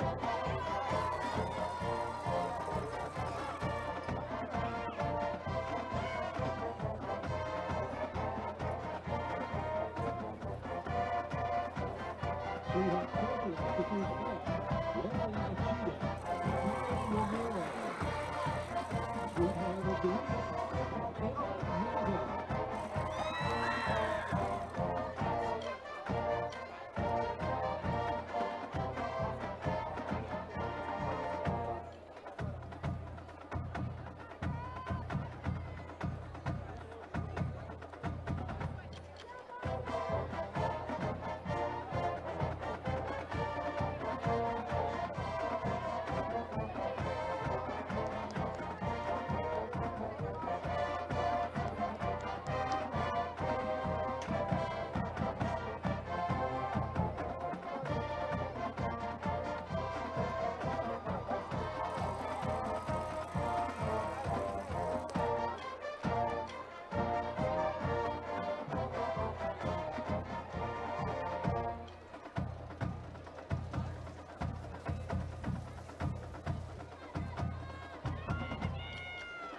Tonight, the Sweethearts will perform a ladder routine to the music, Dance the Night Away. This performance is dedicated to the Brandenburg Dance Company. We love you and are so proud and honored that you are here with us tonight.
for 20 years I've been a proud sports coach for Accident and Injury and coaching. Why? Because the coach treatment exists for me, my family, my friends, and tens of thousands of injured Texans just like you. If you get injured in a car wreck, you need to demand the respectful, professional care you deserve. You need to insist on accident and injury chiropractic. Don't settle for anything less.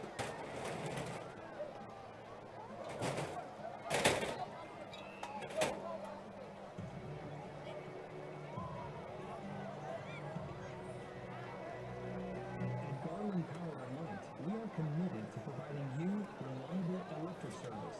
To do that, our employees serve you around the clock. We also build new lines to meet growing demand and proactively maintain our electrical equipment. Thank you for being a Garland Power and Light customer. GP&L, always there when you need us.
Microphone check.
Nothing. Saxi with the advantage. They're set for the second half. Lakeview Centennial. First half highlights Kalik Lockett with that last touchdown grab to make it a 3-score game. And it's a touchback to begin half number 2. A lot of crowd here tonight. A lot of folks in the crowd excited for this matchup. Both of these two teams coming off of their best offensive performances of the year. And Saxi trying to make it 4 straight, losing to Coppell to open up the campaign. And right now, Lakeview Centennial will have the football to begin half number 2. Yeah, Saxi put up 10 first downs in the first half, 184 total yards. Only 87 of it was in the air, the rest of it on the ground. So 97 yards on the ground. Centennial with 93 and 4 first downs. Kendrick Sanders on first down, over the middle, finds Goodman. Kavion Goodman.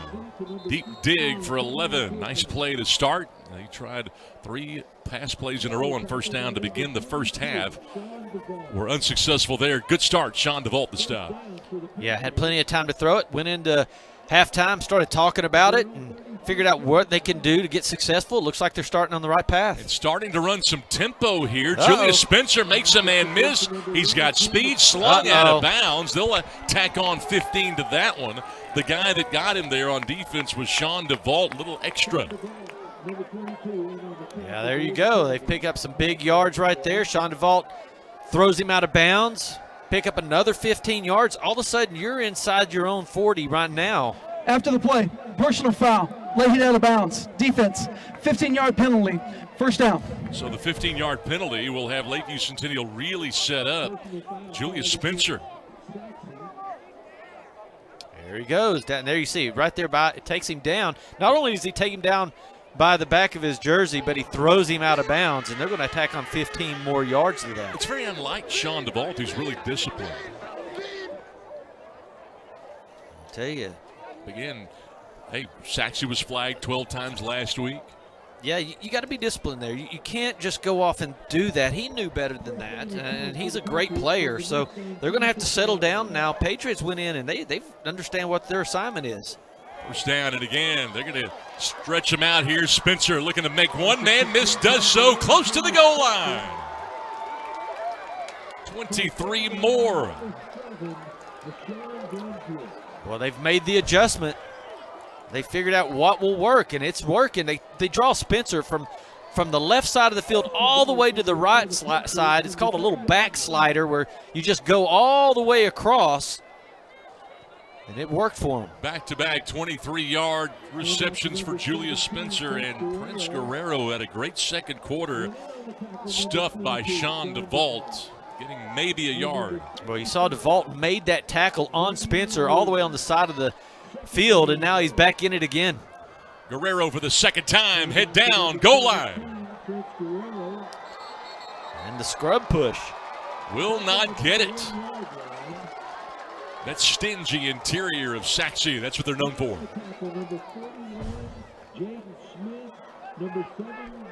They got some big guys up there, big interior linemen. And then once they grabbed him, they started driving their feet and just would not let him get in. Third and goal. RPO, Sanders kept it. He's got a touchdown. Wow, what a drive. Now that's how they wanted to start the half right there. Little RPO to the left side. Everybody went in. Played it perfectly. 6 plays, 75 yards. Lakeview Centennial with a great start to the second half. Best start to a second half so far this year. They were winless until their win last week against North Garland, 34-20. A chance to cut this to a clean 2-score game. Oh, bad snap. Somehow they got the kickoff, and it is good. How in the world did they do that? Chris Ortiz, a magician. Nice job. But how about Kendrick Sanders on the touchdown run? 2 rushing touchdowns this year, his first of the 9th. Nice RPO, but an even better drive through the air, Bobby. Yeah, he was tossing it to his main guy, Sanders. And they were just finding little gaps. You could tell they went into halftime and decided, hey, this is where it's open. The coaches came out and said, hey, we can figure out, let's get it in this gap, let's pull Sanders across the field. That's what they did. They got it to their main receiver. They get a little 15-yard unsportsmanlike conduct, and all of a sudden they're in the end zone. Back-to-back 23-yard receptions by Spencer. They get it into his hands. Now goes over 30 catches for the year. The most aggressive that they have had and confident here on the Lakeview Centennial side. Again, a Texas State committed. What was interesting is the Texas State coaching staff was there last week to watch him reel in 10 grams against North Garland. Yeah. 147 yards, 2 touchdowns. And most staffs will stay, they might halftime. Go watch maybe a quarter, maybe a half if you're lucky. They stay the whole game to watch him. Yeah, it was a good game to watch, right? I mean, yes. Because he just kept tacking it on. I mean, they just kept feeding it to him. And Texas State, my old alumni, I'd be happy to have him. Hey, they've got it rolling down there, too. G.J. Kinney, man, they are one of the better teams going in that respective division. Yeah, that loss to Arizona State, it was so close. All the way down to the last minute, man, everybody was on their seat. It was a good game, too. So, yeah, Texas State, they got it going on. Sure, they loved how explosive he was after the catch last week, too. He had a number of runs after that catch. Not a good kick, succeeding the touchdown.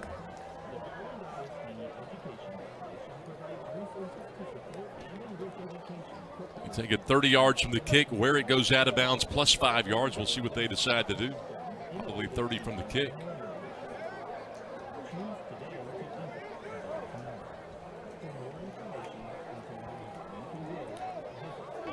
Considering Free Lakeview kick out of only had- bounds. Kicking team. 5-yard penalty from the previous spot. Re-kick. How about that? They're going to make him re-kick.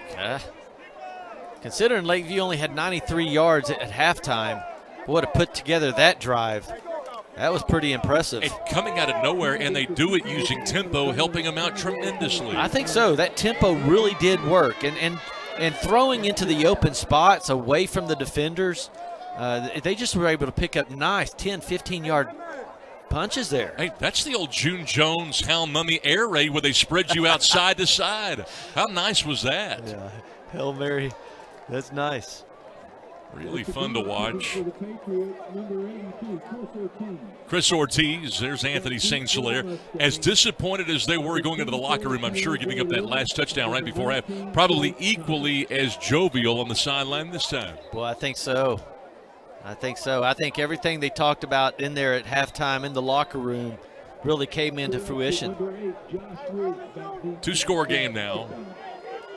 Again, North Garland getting upended by Wiley East last night. That means that East, Saxi, and Rowlett, all three come in tied for first.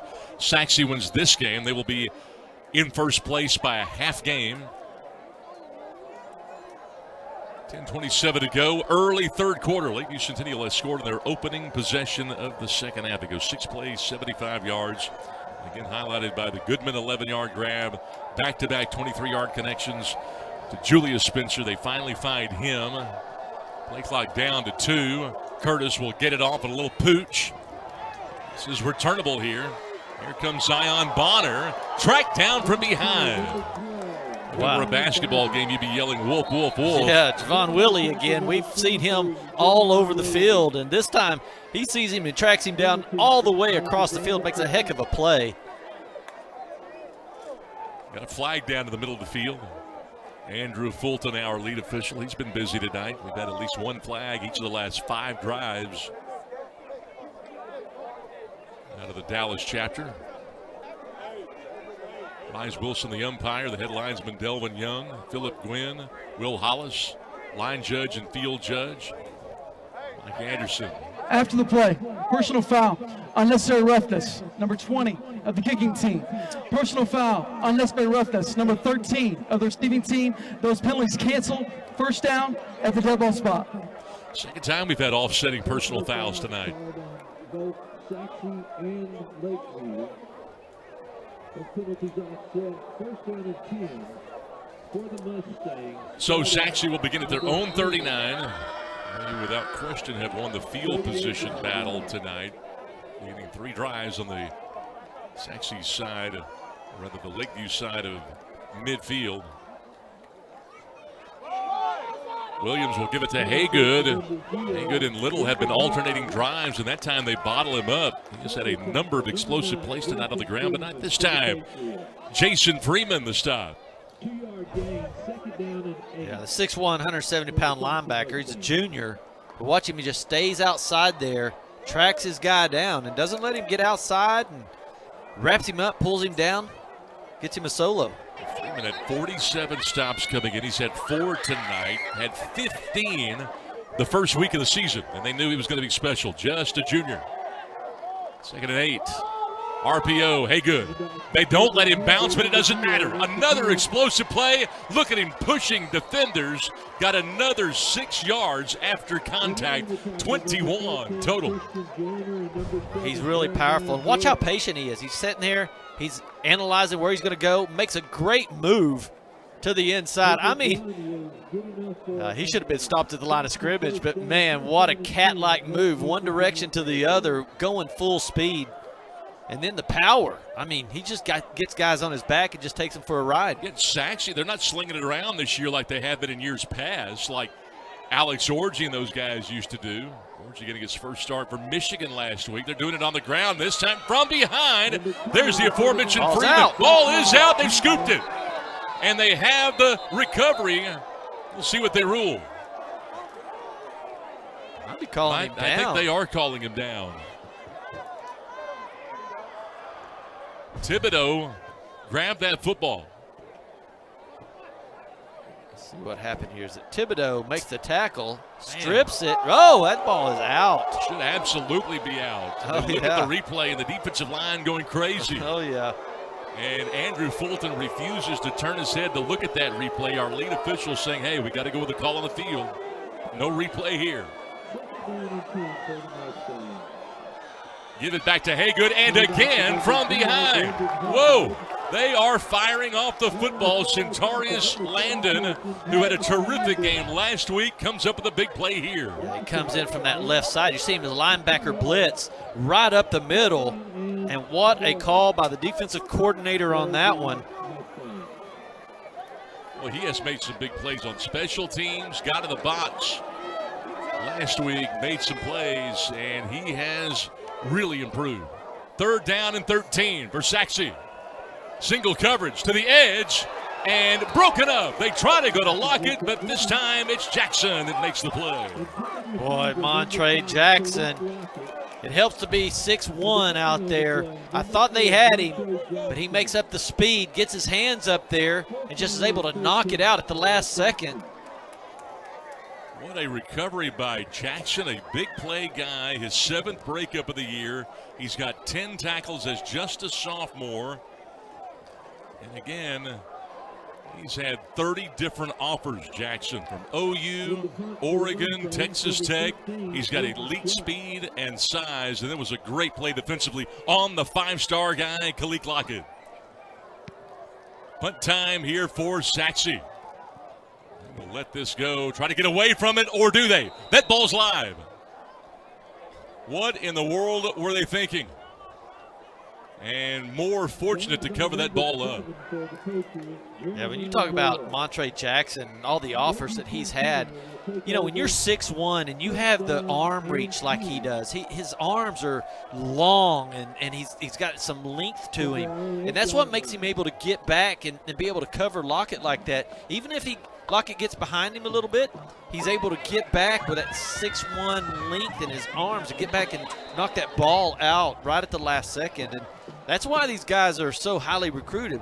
When you've got the athletic talent plus the size, boy, it's a great combination. Second time they've begun to drive inside their own 10. 4th time inside their own 25. Sanders, though, going to go to the edge in double coverage, looking for Spencer. They are all over him, and it goes incomplete. Again, look at C.J. Wells there, the cornerback, with him step for step. He has plenty of time to throw this ball. He just runs out of room here. Wells doing a good job just kind of running him out of bounds. Again, a win here for Lakeview would just be to come up with at least 1 first down to get a little breathing room. They have had to overcome bad field position the entire game. I wouldn't be surprised if they go back to those little hook routes, about 8-9 yard hook routes. Prince Guerrero lined up next to Sanders. Woo! RPO to him, and down he goes. I'm surprised the miss point didn't blow up there. How did Guerrero not lose that football? Oh, man. What a play again, down low. And this time it's Osakwe, the tackle. Boy, it's number 9 coming through there off that outside, Nico Wards. Yeah, Nico, that defensive end, the 6'1" junior. Lost 5 on that play. Big play by Wards.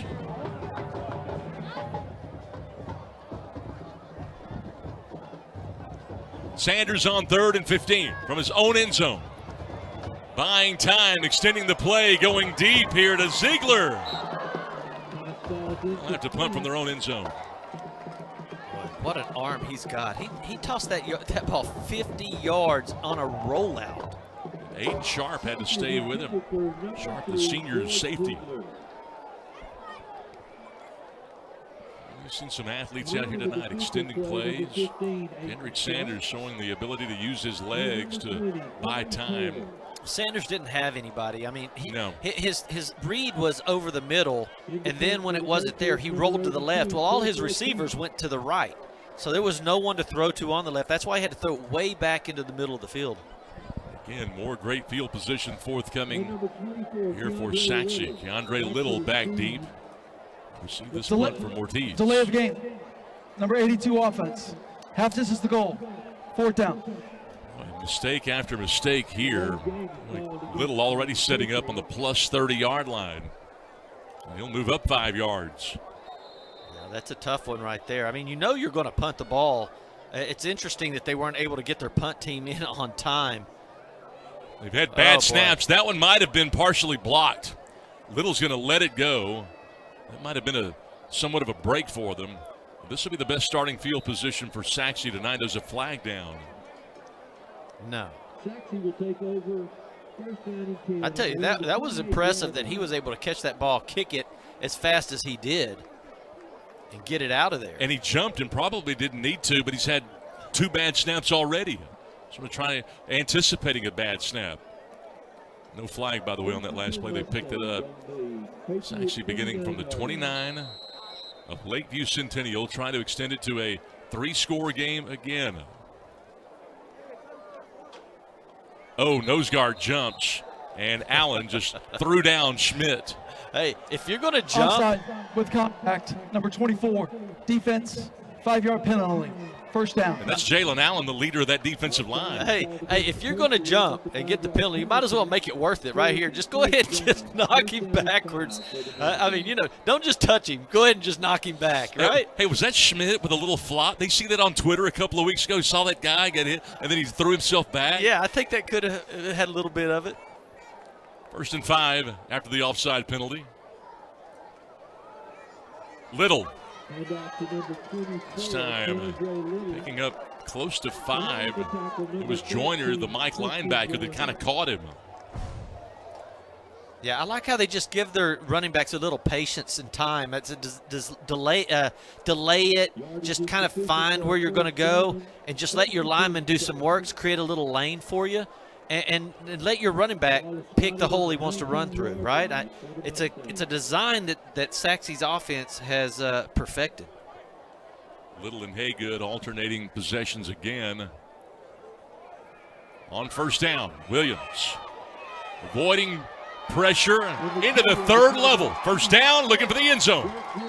Out of bounds after a gain of 15. Nice run by the quarterback, Williams. Williams don't run often, but when he does run, he makes the right plays. He's always looking to pass, not to run. He keeps his eyes downfield, but then he puts his foot in the dirt and just makes a great cut, and then decides, hey, I'm going to use these blockers out here. And one of those blockers was Kalik Lockett. We've talked about his knack for blocking on the edge. This is Little to the end zone for the touchdown.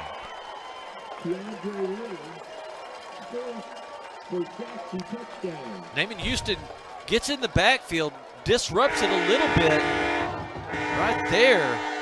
But Little just did a little spin move like a cat. The Texas Tornado. Maybe Hurricane this weekend. Again, they line up the swinging gate.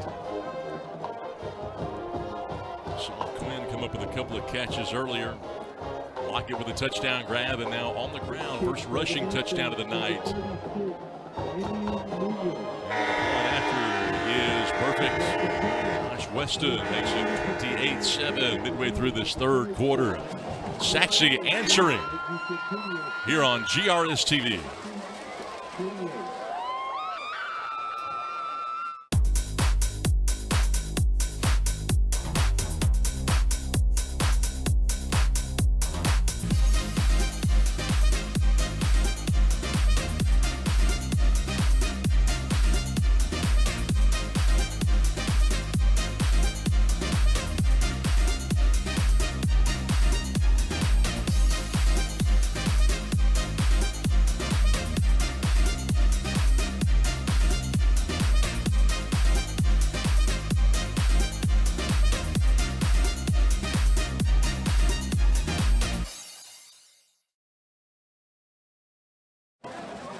4 times tonight, Saxi has begun a drive on the Lakeview Centennial side of midfield. And this first time, they capitalize and go 29 yards and do it on 3 plays and score very quickly here in this third quarter to make it a 28-7 ball game here at Homer B. Johnson Stadium. We continue here in week number 3 of district play. Saxi with a win tonight could take a half-game lead over Rowlett and Wiley East for the top spot in 9-6A. It's a Saxi team that has been accustomed to playing good football the last several years under Red Barons, as we see Lakeview Centennial elect to let it go. It'll be a touchback. 5:48 to go here in this third quarter. Well, you see when Dirk Williams just decides to pull it down and run, and how it just changes the game. I mean, you think you're keeping Little and Haygood under control, and maybe you got some good coverage on Lockett and Quinn, and then all of a sudden you get this surprise crazy personal run. Foul, unnecessary roughness, number 13, kicking team, 15-yard penalty, first down. It's hard to contain all these guys. Yeah, and, you know, Red Barons wants these guys to play with an edge. And there were a couple of times, as he mentioned last week, when they got flagged for, 12 times, that there were 3 or 4 that he let them know about it. But at the same time, some of these come with players just wanting to play with an edge. But there's a line you can't cross. Yeah, and I think some of these, like on this was kicked out of the end zone. So why are you getting a 15-yard unsportsmanlike? Sanders has had a good night so far. Been throwing off his back foot. Flag coming in as he throws it away. Another penalty flag. It's going to be a hold. Holding, number 51, offense, 10-yard penalty, replay first down. They'll go ahead and take it.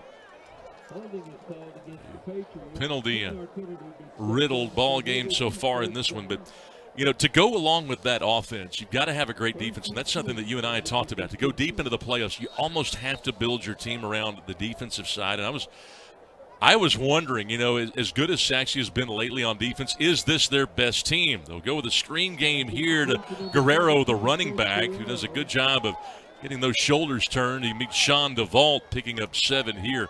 But is this their best defense? And he doesn't think so. So we take a look at this last play. Really, I'm almost – it seems to me like this looks to me like it's the best defense I've seen them play in a long time. And a lot of it is just the size of their players and how smart they are. Jackson Chapman hitting the wide receiver Ziegler a little bit early. Well, that'll give him an automatic Pass interference, number 11, defense. The ball we placed at the spot of the foul, automatic first down. Well, that'll help, too, after that 10-yard holding penalty a moment ago. So 3 flags on this drive after the kickoff. But no, he doesn't think so. He says, hey, a few years back, if you'll remember back in the mid-teens, we had 4 Division I kids on our team, including Tyler Lacey and Hunter Spears. Those are 2 huge names in Saxi lore. That's a good pass to Spencer, but through his hands. Might have heard a little feet coming right at him as Walker Williams was closing in. Well, that was just a beautiful scramble. Get away from everybody. Keep your eyes down the field. You're not running. Square up your shoulders and put the ball on the money. I mean, wow, that's a good play by the quarterback. Sanders has had plenty of practice scrambling tonight. He's been on the run. But no. I know. I remember Hunter Spears and how good those guys were, defensive ends and all, and great individual players. But to me, it's all the way. It's the whole group of players. Boy, they send a house. Oh. I thought for a moment you might have a chance for a pick 6, man. Xavion Williams didn't quite see it coming, and There's Sanders no just foul threw it for away. Number 3 was in the area. Yeah, but as a Second whole, down. the whole defense, like from all the middle linebackers, from Brunswick in the middle and DeVault and all these guys, Correction. Williams, it just seems like they're so big and strong, all of them as a unit. Well, he said the front 7 probably as good as they've had in a long time. Yeah. And a lot of that credit goes to Rico Jeffers, who's their ends coach. That coaches the defensive ends, those rush guys. He talked about Rico Jeffers and how he's kind of taking what he did as a player and bringing it to the coaching realm. Yeah, that's kind of fun when you have older players come in and be on your team as a coaching staff. That's a fun deal. You know, and Jeffers, he played at Texas Tech. He was a headhunter, brought that toughness, and brings the toughness to this Saxi team. That's the one thing that you notice. That's the word that typically coaches will use when they describe their team. And that's the one thing that you see Anthony Saint-Hilaire do. You saw him do this with his club. They got tougher coming out of the locker room to begin the second half. I thought their offense played tough. Sanders for sure. I think his mental toughness tonight, having to contend with DeVault, Brunswick, Crane, those guys just bringing the heat, and they are turning that heat up. And I think Sanders has done a great job tonight at that quarterback spot. Yeah, big number 41, Jaden Smith, has been after him all night long. I mean, he's just getting off that defensive end spot and just putting the pressure on him. But Sanders is able to – he's got such a strong arm. Mm-hmm. And if they are able to use the running game a little bit on that, and they've really done pretty good right up the middle, if they can continue that – it'll give Sanders a little more time. It'll keep that blitz from that outside edge coming after him so hard, and maybe he can get that ball down to Sanders. They're down at 11. Spencer in motion. Sanders, again pressure. Again, he's got two guys. It's Spencer, one of them, made the over-the-shoulder catch. They'll give it to him. Oh, my goodness. Now, how did he catch that? 33 yards. Talk about congestion. Yeah, they had two guys in the same spot. They had George Ziegler right there as well.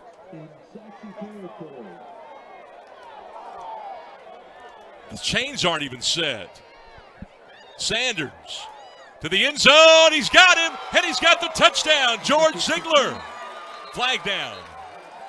That's exactly what we were talking about. I'm not sure that they had everybody set. Holding, number 60, offense. 10-yard penalty. Replay first down. Well, I know this for sure. The chains weren't set. I can't believe that the official, Andrew Fulton, let that play happen. Let's see. They call it on 60. Big left tackle. I was watching him. I didn't really see the holding, because you can call holding on every play if you want. In a play like that, you need to have a real definitive hold, right? Well, it's only the second holding penalty of the drive and the fourth penalty of this drive to this start. Drive is 6 penalties in this drive, but hey, they had the right play. You give him a little bit of time, and you can see right there he's got the arm to get it out there to his receivers. 1st and 20. They've had to overcome a lot of this. They fake it to Guerrero, and everybody covered up. That was just a throw into the legs, really, the feet of Swan Siegel, who was never open. That's a good throw right there for an incompletion. Yeah, he had blitz from all angles here. He's just trying to get rid of the ball. A screen game against this Saxi team can be beneficial. We've seen Saint-Hilaire go to the screen well a couple of times tonight. 2nd down, 20. Good ball game tonight. Yeah, Saxi's not running any safeties right now. They're all up crowding the line. Daring them. This is going deep toward the end zone. And Spencer's wanting a flag. All kinds of contact right there by Jordan Nelson. Didn't see a flag. I think they had the matchup they wanted with Julius Spencer. He's got a little, he's holding him a little bit, but you see where he was holding him versus where the referee was, and there was not enough jersey to being pulled or anything to call that flag. I mean, I think that was a pretty good call, a no call right there. Yeah, not quite enough there. Spencer, he was trying to sell it. I mean, that's the matchup. You get a man-to-man with a 6'1 receiver with a 5'8 defensive back. I think that's where you want to go with it. Number 10, offense. 5-yard penalty. 3rd down. Goodness. Delay penalty. Boy, pre-snap, post-snap penalties this time of the year will absolutely frustrate a coach. And you and I were talking about that big defense that they had in 2016, 2017, 18 that they had here. We talked about Hunter Spears. Spears, hey, you realize Spears was number 20 in the country at defensive tackle nationally. He had 24 tackles for a loss at Notre Dame and 5 sacks. 3rd down, 25. Look out. Sanders going the wrong way here. Finds a man, creating Pat Mahomes style. Ziegler's been his guy. Picks up close to 9. Yeah, but you see how Corbin Crane and that Saxi defense is so disciplined. Like, they don't leave their man. Like, a quarterback scrambling like this, you would think that Corbin right there would just take off and run after the quarterback. But these guys are disciplined, and they hung on to their receivers as long as that was a 7-second play. It was, and Corbin Crane, what a great tackle. This is 4th down and close to 18 here. Spread them all out. Now run it. Got a long way to go. Sanders, this is one-on-one. He's got a chance here. Safety comes over. Spencer got his hand on it but can't pull it down. Good job defensively by the cornerback Jordan Nelson. He's had a workout tonight. Yeah, he's been playing well over there. I mean, I don't think they've had many catches on that side of the field, and they've went to it a lot. Spencer gets there and gets up. You get a great play by the safety just coming from the middle of the field. Sharp. And he goes over and knocks it down. Well, this Saxi defense, I'm telling you, each week they get better and better. And the back end of their defense is helped out by their defensive front. Yeah, quarterbacks just don't have enough time to sit back there and throw it. So, you know, it's easy coverage when you only have to cover for 2 or 3 seconds. And Haygood and Little have been alternating, and they go Haygood here on this drive and picks up 7. Well, they're 2 different kind of runners. Haygood is, you know, plant the foot and just carry people through. Will beat you up, make you hurt the next day for tackling him. And then you have the other running back, Little, and he's a faster, quicker spin type guy. And Haygood's the one that gets you the explosive plays. This is Bonner on the fly sweep to get the edge and can't. Nice tackle right at the line of scrimmage there by Moore, who may be their best tackler from that safety position. You got to stay wide here, and that defensive end does a great job making force in. When you force them in, that's where your help comes from, and Moore comes in and shores up the tackle. You know, but Haygood on the very first drive, he had a 34-yard run, a 13-yard run, and then he had another 12-yard run on that first drive. Here's Haygood here on 3rd down. He's got a first down. Leaps a man in the secondary, wanting the end zone. He's got it. 57 yards on the jaunt. No.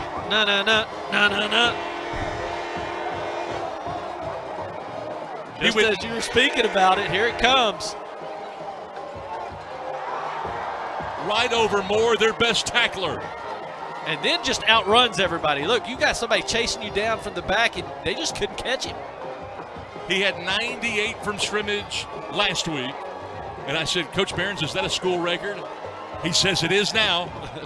And here he is from 60.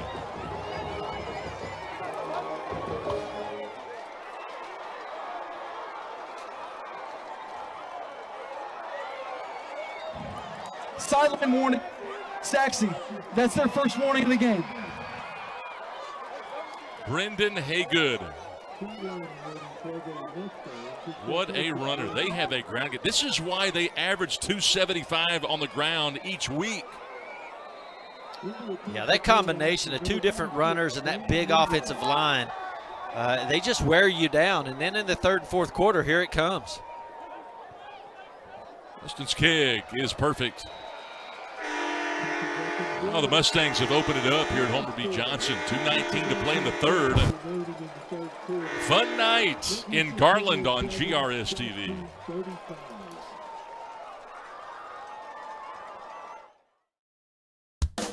The Garland ISD Education Foundation provides resources to support and enrich education for all students in the Garland Independent School District.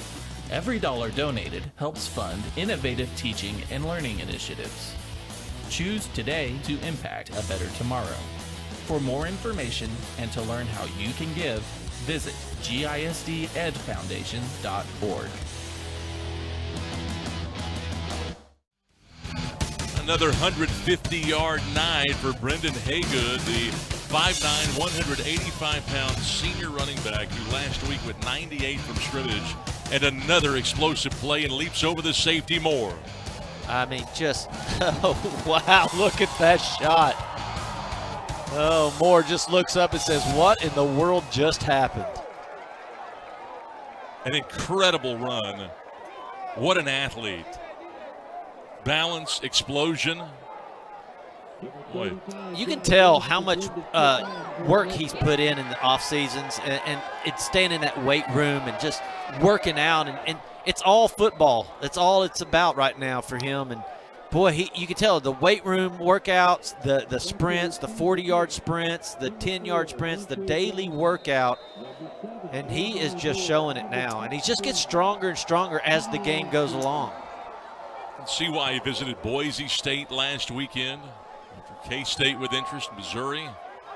And now we've got a chance for Moore, who had him leaped over a second ago, and he has his best return of the night. Had a chance to return that one and made the most out of it, getting into Saxi territory down to the 42-yard line. Great players make great plays, and Moore, you know, he got beat on that last play, but then again, he just turns back around and makes things happen again for his team. These great players, you got to get the ball to them and just let them work. The one thing I've always liked about this Lakeview team, no matter who's winning or what the score is, you can't ever tell because they always seem to have that high motor, and they're going to need it right now as they have their best starting field position of the game. And Guerrero had a great first quarter. Boy, DeVault getting knocked down by DeVault. Yeah, he's just filling that linebacker spot. Now they've kind of changed their defense, and DeVault has moved into playing a 4-2 defense. He's playing that middle linebacker. He's got two linebackers in there now. He had been playing outside, but they've kind of, when they switch the offense where they only have one receiver over there, DeVault comes into the middle. And you can see with that motor, he had 50 tackles coming in. Hardest hitter that they've got in the zone. Somehow Spencer is able to reach back to make the catch and extending that catch radius to move the sticks, picking up 12 yards. It's really hard to get any run after the catch on this Saxi defense. It is. They're just there waiting for you as soon as you catch it. Look at them all flying to the ball here. You know, the zone defense is designed for that, but how they play will also neutralize that. It's a great point, Bobby. First down from the Saxi 30. Boy, and they are not afraid to move that safety down to the box, are they? Yeah, they're just daring them to throw over there. Sanders on the RPO to Guerrero. I love his first step, and even amidst traffic, he's able to at least squeeze out a yard or so. Guerrero's going to be good. Yeah, I like how they just give it that right off the bat, right when they just hand the ball to him, right there, just explode right through the middle. He's always picking up a lot of yards there. It's really worked for him all night. One of 7 sophomores on this varsity. He'll just get bigger, stronger, and better. Oh, he will. The last play of the quarter coming up. 35-7 Saxi. No snap to Sanders. Trying to go to Guerrero in the flat. Pressure might have altered that throw. Saxi, they kind of bait you. You think you got guys open at the line right when you're fixing to snap the ball, and all of a sudden everybody moves at the snap of the ball, and you see the guy that had one-on-one coverage now has 3 guys on him. I think one of the most impressive parts about the Saxi defense is that everybody runs to the ball. They do. They're constantly going. That's what I say. They look like a bunch of bumblebees out there. They do. And, you know, there's that old axiom that great defenses get 9 guys around the ball 90% of the time. And that's certainly what Saxi has done. They're going to roll Sanders here to try to get away Got him. from that pressure. Has Spencer in the flat, picks up the first down. Well-designed play to get down to the 14-yard line and pick up a nice chunk. Call it 14. Yeah, this is that play we called earlier where he backslides all the way across. He's coming from the right side of the field all the way across the left side, and he just kind of gets behind the linebackers where they don't know he's coming across, and he just kind of frees up. And Sanders is able to get it to him. Chase Wesley having to shove him out of bounds. Lakeview Centennial moving the ball here. That's right, beginning at the 43 of Saxi. Again, their best starting field position. Play clock down to 3. Got to hurry. Yeah, they're going to have to call timeout here. They lose it. Anthony St. Solaire saying, hey, give me one. Delay of game. No. Number 10, offense. 5-yard penalty. Down. I always say it's really tough to get 10 yards, and it's really, really tough to get 15. Especially in the red zone. In the red zone, where it's compressed, you don't have a whole lot of room. The defense is all in there. It crowds up. Well, we needed one of those because we had gone a full drive without a penalty.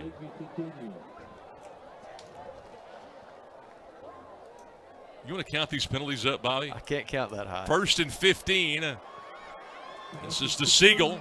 Siegel getting all the penalty yardage back and then some, and this will take us to the 4th quarter, give him 8. Strong runner here.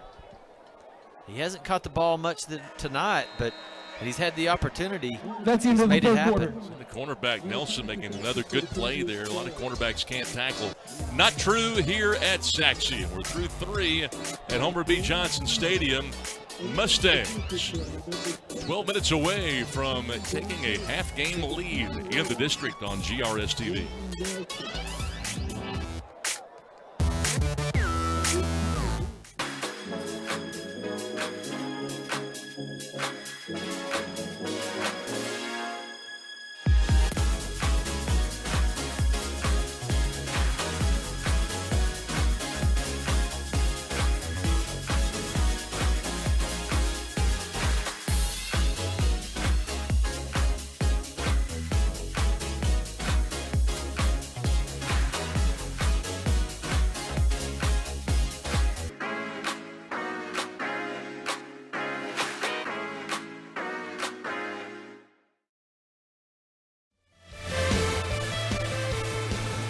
Final stanza coming up here at Homer B. Johnson. Scott Garner, Bobby George, happy to have you along. GRS TV. It has been filled with offense tonight.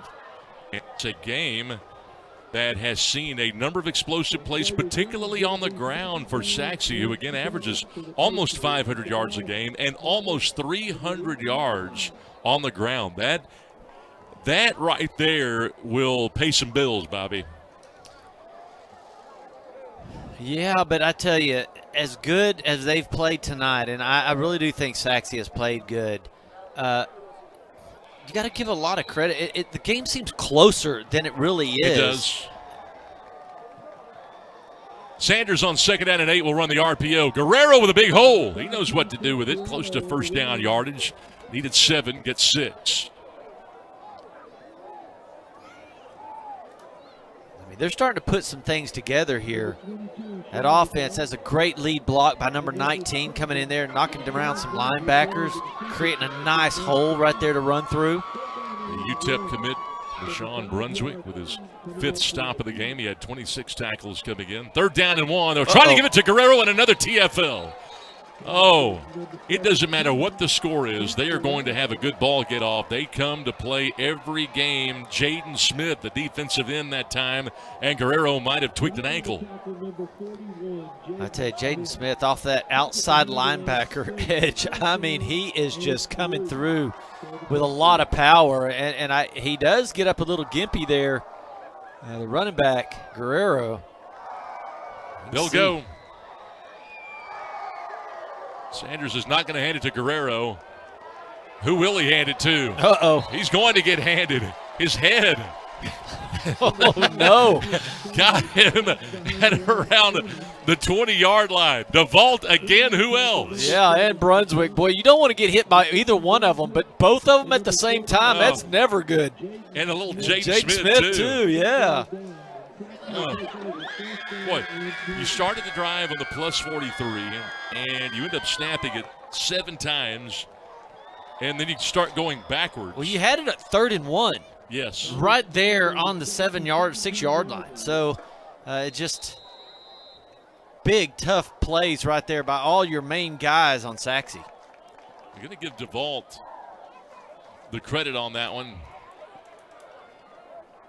On 1st and 10, they'll keep it on the ground. Saxi being somewhat conservative here. It's Keandre Little. He and Haygood have been alternating at that running back position.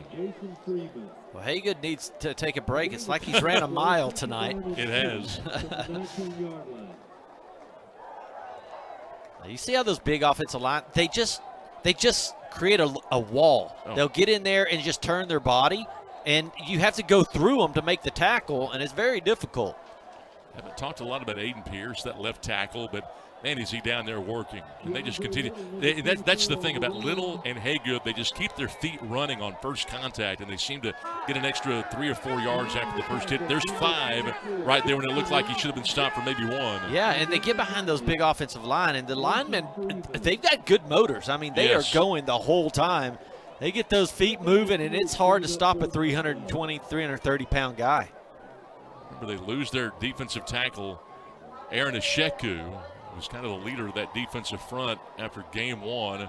And the offensive side has really flourished too. Little on a little GT counter that time, gap scheme for the first time in a while. Jackson Wilson tackled him shy of the first down, so it's 4th down. I mean, it's so close where they're going to mark this. Are they going to have to use the chains again? Usually they mark the ball on the hash mark, not between it, and it's just a difficult mark. 4th down and about a yard. Yeah. He's actually going to go for it. 9:08, clock will roll. Look like Shannon Montgomery's coming out limping a little bit. That's the last thing you want to do in a 35-7 game is get somebody hurt. Yeah, and he's their main guy. Williams will hard count here. Play clock's at 20. They've got plenty of time. Mark Barron says, hey, wait a second. We're going to kill some time here. He's looking over at Coach Barons to say, hey, when do you want me to go, Coach? Yeah, what are we going to do here? We're inside of 10. They're just trying to chew some clock. He's going to call a timeout, I think. Yeah. There it is. First charge timeout. Saxi. Probably punt, I would think. Last thing you want to do is give them momentum. Got to make them earn it. But, hey, fun game tonight. You look at the individual totals, and from a team standpoint, Saxi has come up with some explosive plays. And I got to give credit to Lakeview Centennial. Lakeview, to begin the second half, they were very, very good. It came out, put together that touchdown drive. And when you look at Haygood, he was close to 150 yards at last check with that 60-yard touchdown run where he leaped over the safety Moore. And he has had a very good night. Boy, Haygood and Little, that is a tough 1-2 combination. So after the timeout, they will go ahead and send the punt team out. It's a good combination, and then your quarterback is really patient. And he doesn't throw when he doesn't need to, but when he does, he's got a great arm and puts it, he's got big Lockett and Quinn on both sides. It's really tough to stop all of those guys. It's a good punt, low driving off the foot of Aiden Sharp. And how about Moore having to just duck into a bunker? Yeah, Corey Taylor was flying.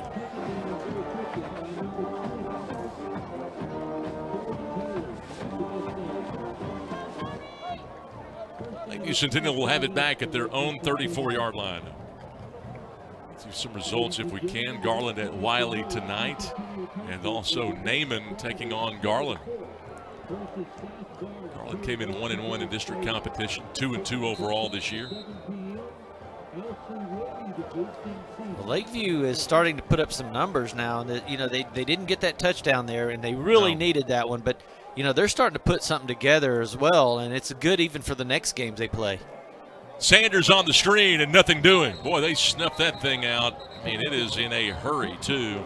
How about Crane with a tackle from that linebacker position. Yeah, he's been a little quiet tonight, except for the last couple of drives, and Crane's really come to play. But he's a big guy, too. They've got him marked down at 215 pounds. Yeah. And it's just solid all the way across that Saxi defense. Everybody out there is just strong and big, and you can tell they've been in the weight room. Crane and Okoye, both backup linebackers, have at least 15 tackles apiece. 2nd and 10. Sanders fell down. Somehow wasn't down, and he paid the price. They continue to swarm. While Lakeview Centennial's front might be tiring, you can't tell it at all by those big guys. That was a Sakwe.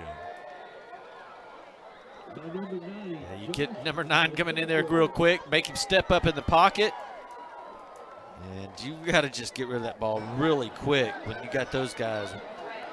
Nico Ward's coming off that side over there, man. It's just tough slaying. Josh Asakwe, senior, 6'1", 255-pound tackle.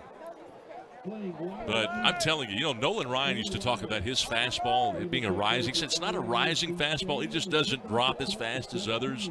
Hey, these guys aren't getting stronger. They just don't get tired. Sanders, look out. Asakwe's on his trail. Forced to the sideline. Scampers for a well-earned, I guess they'll mark him out at about the 31-yard line. Well-earned 2 yards. That's all they're going to give him. I mean, I thought he had a lot of room to go right up the middle, but watch Asakwe, big number 98. Watch it. He's got room right here, right? You think, oh, I'm going to go, and then all of a sudden it just closes in right there. Those 2 big guys just came right after him, and it forced him outside and just nowhere to go. It's like there's 16 defenders out there, Bobby. They really are playing a well defense game, and you got to give a lot of credit to the Patriots right now. They've really come out in this second half, and they're playing really good offense. They just haven't been able to get into the end zone. Chris Ortiz will punt it to Keandre Little. Little will let this one go. 29-yard boot. Midway through this 4th quarter. Saxi takes it back over. Hey, we talked about how good this Saxi defense is in terms of just sheerly tackling. I mean, in a lot of football, it goes back to who can block well and who can tackle well. And they continue to improve. Saxi continues to improve each and every day. They preach it every day.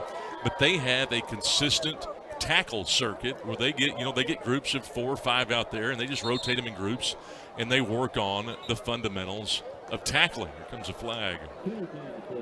Ball start, number 52, offense, 5-yard penalty, 1st down. It looks like Chase Thomas was taking that snap. And have you seen this new device that they've got, Bobby? Have you seen this pad? It's called the Jax Tackler. It's got 3 prongs coming off of a nucleus. Remember you used to play jacks when you were a kid? Okay. And this tackling dummy, it looks like a jack, like an old jack, and you tackle the thing coming up, and it turns over, and it's ready to go again. Is it on wheels? Does it move? Can it remote control it? Or is it just out there as a tackle dummy? It's just a dummy. Like it's weighted, right? You hit it and it's weighted and it pops back up? Offensive player. Got a man down here. You wanted to know if it was on a remote control? Yeah, they can move it around? No, they move it around when they tackle it. This is the right guard, Brett Huff, 6'1", 330-pound junior. But no, I mean, they get out there with that tackle circuit and they practice tackling. But they knock that thing over, and when it turns over, it's ready to go again. Well, it's paying off for him, obviously. It's like a cramp maybe with that big guy. I hope that's all it is right there. I had my first Charlie horse in my life a couple of weeks ago, a cramp. You had one of those before? I've been for sure. I've had that. But have you ever had one while you're asleep at night and all of a sudden it hits you in the middle That's of the what night? it did. That's when it hit me. Oh, it was first time ever. I'm telling you, you think your leg's going to fall off. It hurts. It's just I'm told you're just dehydrated. Well, you know, it's warm out there today. It was 85 at game time kickoff, and these guys have been on the field a long time. And, of course, they're going to start getting dehydrated, a little bit of cramps. Now we're seeing a little undisciplined play here. Pre-snap, looked like Shelton jumped that time. Let me give you a stat that False start. Numbers. Offense. for this 5-yard game, penalty. 7 down. 35-7. And as good as Quinn and Lockett are, and the quarterback is Saxi, how many yards do you think they've thrown tonight? Because he's thrown for 3 touchdowns. 3 touchdowns. I'm going to say, the way you're talking, I'm going to say it's around 100. Yeah, 87 yards. Wow. That's all that's all the passing that's happened today is 87 yards from Saxi. 3 touchdowns on that 87 yards. You know why it seems like they've thrown for more? Because they've gotten explosive plays on the ground. This is Ridge, who's looking for another one. Looking for the alley, a little crease around the alley, and finds 8 more. Neiman Houston had a ton of tackles in that first time. First time we called his name in the second half. Yeah, it seems to me like they've been throwing the ball all game, and you look down, it's only 87 yards total with 3 touchdowns.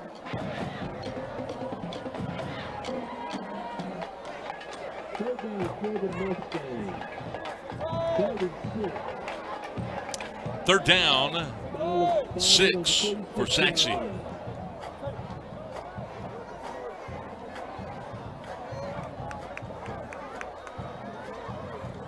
Williams. Beg your pardon, this is Thomas. The lefty, a little short. I don't think he was ever open.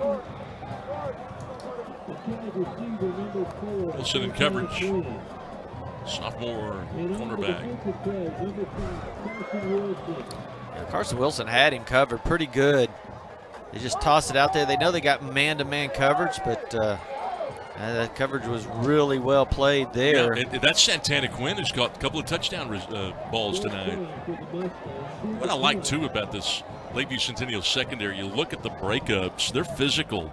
You know, the cornerbacks each have 7 and 6 breakups, respectively. Wilson with 7 breakups, Jackson with 6. We've talked about the offers for Jackson. And more flags here, 4th down. Yeah, naming Houston. These guys are big. They're like tall guys. Number 2, offense. Down. I mean, they've really done a good job of shutting down these elite receivers of Quinn and Lockett. Yeah, you know, when you look at the district, like last year, you saw Wiley East. They went, I believe, they lost in the second round. Saxi lost in the first round. Do you think Saxi, with this defense here, do you think they've got a chance to go past that by-district round? Doesn't it look like they absolutely have that chance? It starts with defense. That's all I say. If you got a great defense and you've got a really talented offense, you've got a chance. The best punt of the year right wow. there. That was a great punt by Aiden Sharp. 50 on the boot. Boy, that thing was pretty, too. He got style points, but that thing turned over. Yeah, it was really nice. Boy, of 100 high school punts, how many do you see turn over? I don't know, but that had a hang time at least 4 seconds. Oh, it was really nice. When I say turnover, that means it's a spiral off the foot. Yep. And it goes up, and then that spiral comes back down. I saw a bunch turnover in practice the other day, but it was with the jugs machine. I said, well, wait a second. What's going on here? And these guys are getting hit in the face. They're not used to catching spirals. Sanders, sideline, found his man. Pretty good hit on time. That's George Ziegler again, who has surfaced. The junior has surfaced as being one of maybe the second best target that Sanders has available tonight.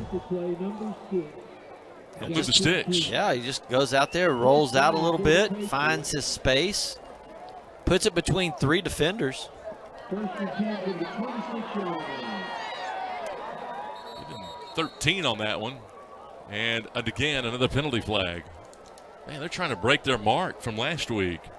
Again, Saxi flagged 12 times. Lakeview 19.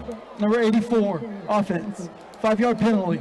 First down. Yeah, this far into the season, these type of penalties need to be cleaned up. I mean, the coaches are going to have to do something to get these guys to settle down and not cause penalties. I mean, Saxi's been flagged, I think, 4 different times on unsportsmanlike conduct. So those kind of penalties you can't have when you start getting into real play into the season. Do they still take the box score out there and do like 10 up downs for every flag? Hey, they'll wear you out if you keep penalized. Sanders to the corner that time. And a little out of the reach of his man. Yeah, if they don't do that, they need to do something. I mean, like, run, the 5-yard to and fro penalties. Gassers, yeah. Yes. They need to do something to get these guys to say, hey, we're not going to. I mean, everybody's going to have penalties, a lot of holding penalties, things like that. But unsportsmanlike penalties, those kind of things can change the way a game is played. Sure. I mean, the game is about inches, in football. So you give up 10, 15 yards at a time. It's not good. 2nd down and 15. Sanders rolling out to his left this time. Finds Spencer. Nicely done against the zone. Picks up 9. Boy, Saxi, you mentioned it. It is tough to find yards after the catch. Honeycutt that time. He does really good. When he rolls out, he really makes some nice throws. Man, they are right on. I would love to count the number of yak yards tonight for Lakeview Centennial wide receivers. Just scant few. Yeah, maybe 4 or 5. Really. 3rd and 5. Sanders again, almost picked off. Whoa. There were 5 guys around that football. Honeycutt was there, and I thought Wilson might have had a chance at it off the deflection. Oh, Honeycutt disappointed.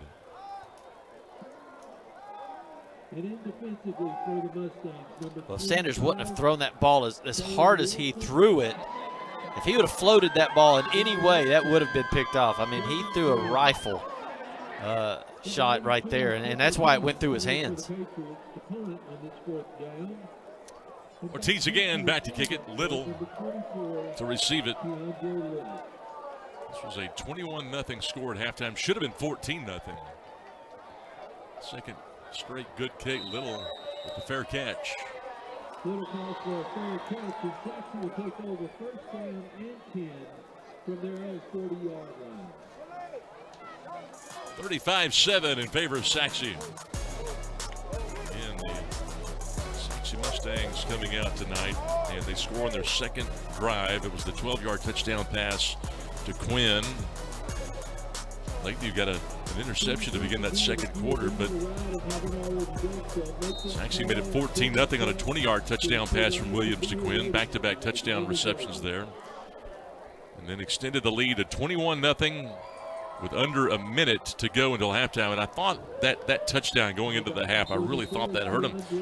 But as I say that, as we see Little get 5 more, as I say that, I thought Lakeview did a great job coming out and beginning the half. Yeah, they picked up a quick 7. They drove it straight down the field, put it in the end zone. They got the 6-play, 75-yard drive. Boy, that was Centurious Landon on that last play. Landon, a guy that's really been coming on, had a great game against North Garland last week. Thomas, the lefty, fires it out to the flat to right. That's Ben Wright, the junior, with his first grab of the game. A pick up the 5 and a stick mover. Nice catch. Javion Willie brings him down at his cornerback spot. He just looks so big, right? Well, look at him running. He's 6'3", 215 pounds. He's just a big old guy out there playing receiver. I mean, he's more like a tight end type receiver guy where he can block real well and then he can go out and just possession catch. How about his instincts to get it upfield? Yeah, he knew where the first down marker was. He got it. 1st and 10, Saxi. RPO, Williams. Or rather Thomas, I should say. Thomas close to the 40. Don't stand up and try to make the play happen. There's a lot of blue jerseys coming after you. Go ahead and go down now. That's a perfect read from the RPO. All right, go ahead and get down.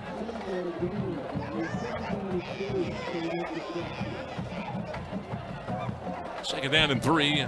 Thomas again at quarterback. We've seen him a couple of times, couple of drives. I've been impressed with his poise. He doesn't get many snaps. But managing the offense really well. I'm going to toss sweep on a fly sweep. Harrison. Heckma Harrison. down to the 30 and 12 more. Sartorius landed with a second stop this drive. He has some lead blockers out there. It's a greatly executed play. You got to run low. You got to run low. There's some guys coming after you, man. That Lakeview Centennial defense never gives up. No. They never slow down. And you got some guys here that are getting some time. And this is what I love about high school football. No matter the score, they never play with a running clock most of the time. And these fourth quarters like this are so valuable for some of these young players and some of these guys that need reps. Buck sweep that time. Little getting tossed backwards. It looked like he gained 3 yards, but then almost immediately thrown backwards. That's a nice play in there by Keenan Wabeko. Yeah, right here. He looks like he's going to make some room and get outside. He goes down, boop, pop that leg out. Wabeko doesn't get many snaps. A guy that doesn't get that many snaps shouldn't be that good. Yeah, it looks like he's practiced and keeps his head in practice every day and knows exactly what he's supposed to do. Great point. Bounce it here. Ridge getting reset. Oh, Wabeko again. Coach, man. Why am I not playing more, he says. All I do is make tackles. That's it, tackling machine. And he does look good, Bobby.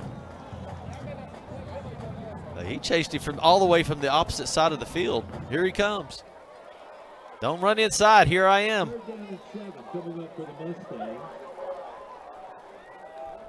It looked like that. What is that tackling technique that the Seahawks came up with a few years back? What was that, hawk tackling? It looked like a hawk tackle right there. 3rd and 7. Give it right back to Ridge. Finding the edge. Or did he? Nice tackle. That is Javion Willie, cornerback. Yeah, number 12, Zon Bonner, is out there blocking. If you can block your guy inside, then you got something. But the defensive back played so well just maintaining that outside and not allowing that running back to get there. And that is going to do it here at Homer B. Johnson Stadium. It has come to a close as the Saxi Mustangs have put away Lakeview Centennial 35-7. Great game. I like Centennial's way they just never quit, never gave up. They played hard. They just were outmatched tonight by that strong Saxi defense. Boy, and that defense continues to get better and better. They swarmed tonight. They made a number of plays and did it on the ground. A team that averaged 275 on the ground coming in. And they take care of business tonight. They averaged 35 points a game coming in. That's exactly how many they scored tonight. 35-7. The final is the Mustangs of Saxi put up the W on the board, and they move to 3-0 in district competition. They take a half-game lead over Rowlett and Wiley East, moving to 4-1 on the season. Well, for Bobby George, Lathan, thanks so much. A terrific job tonight up here in the booth. I want to thank Delbert Richardson and the entire GRS TV crew. My name is Scott Garner. The final score once again from Homer B. Johnson. It's Saxi 35 and Lakeview Centennial 7. Good evening, everyone, from Homer B. Johnson Stadium in Garland. Good night and God bless.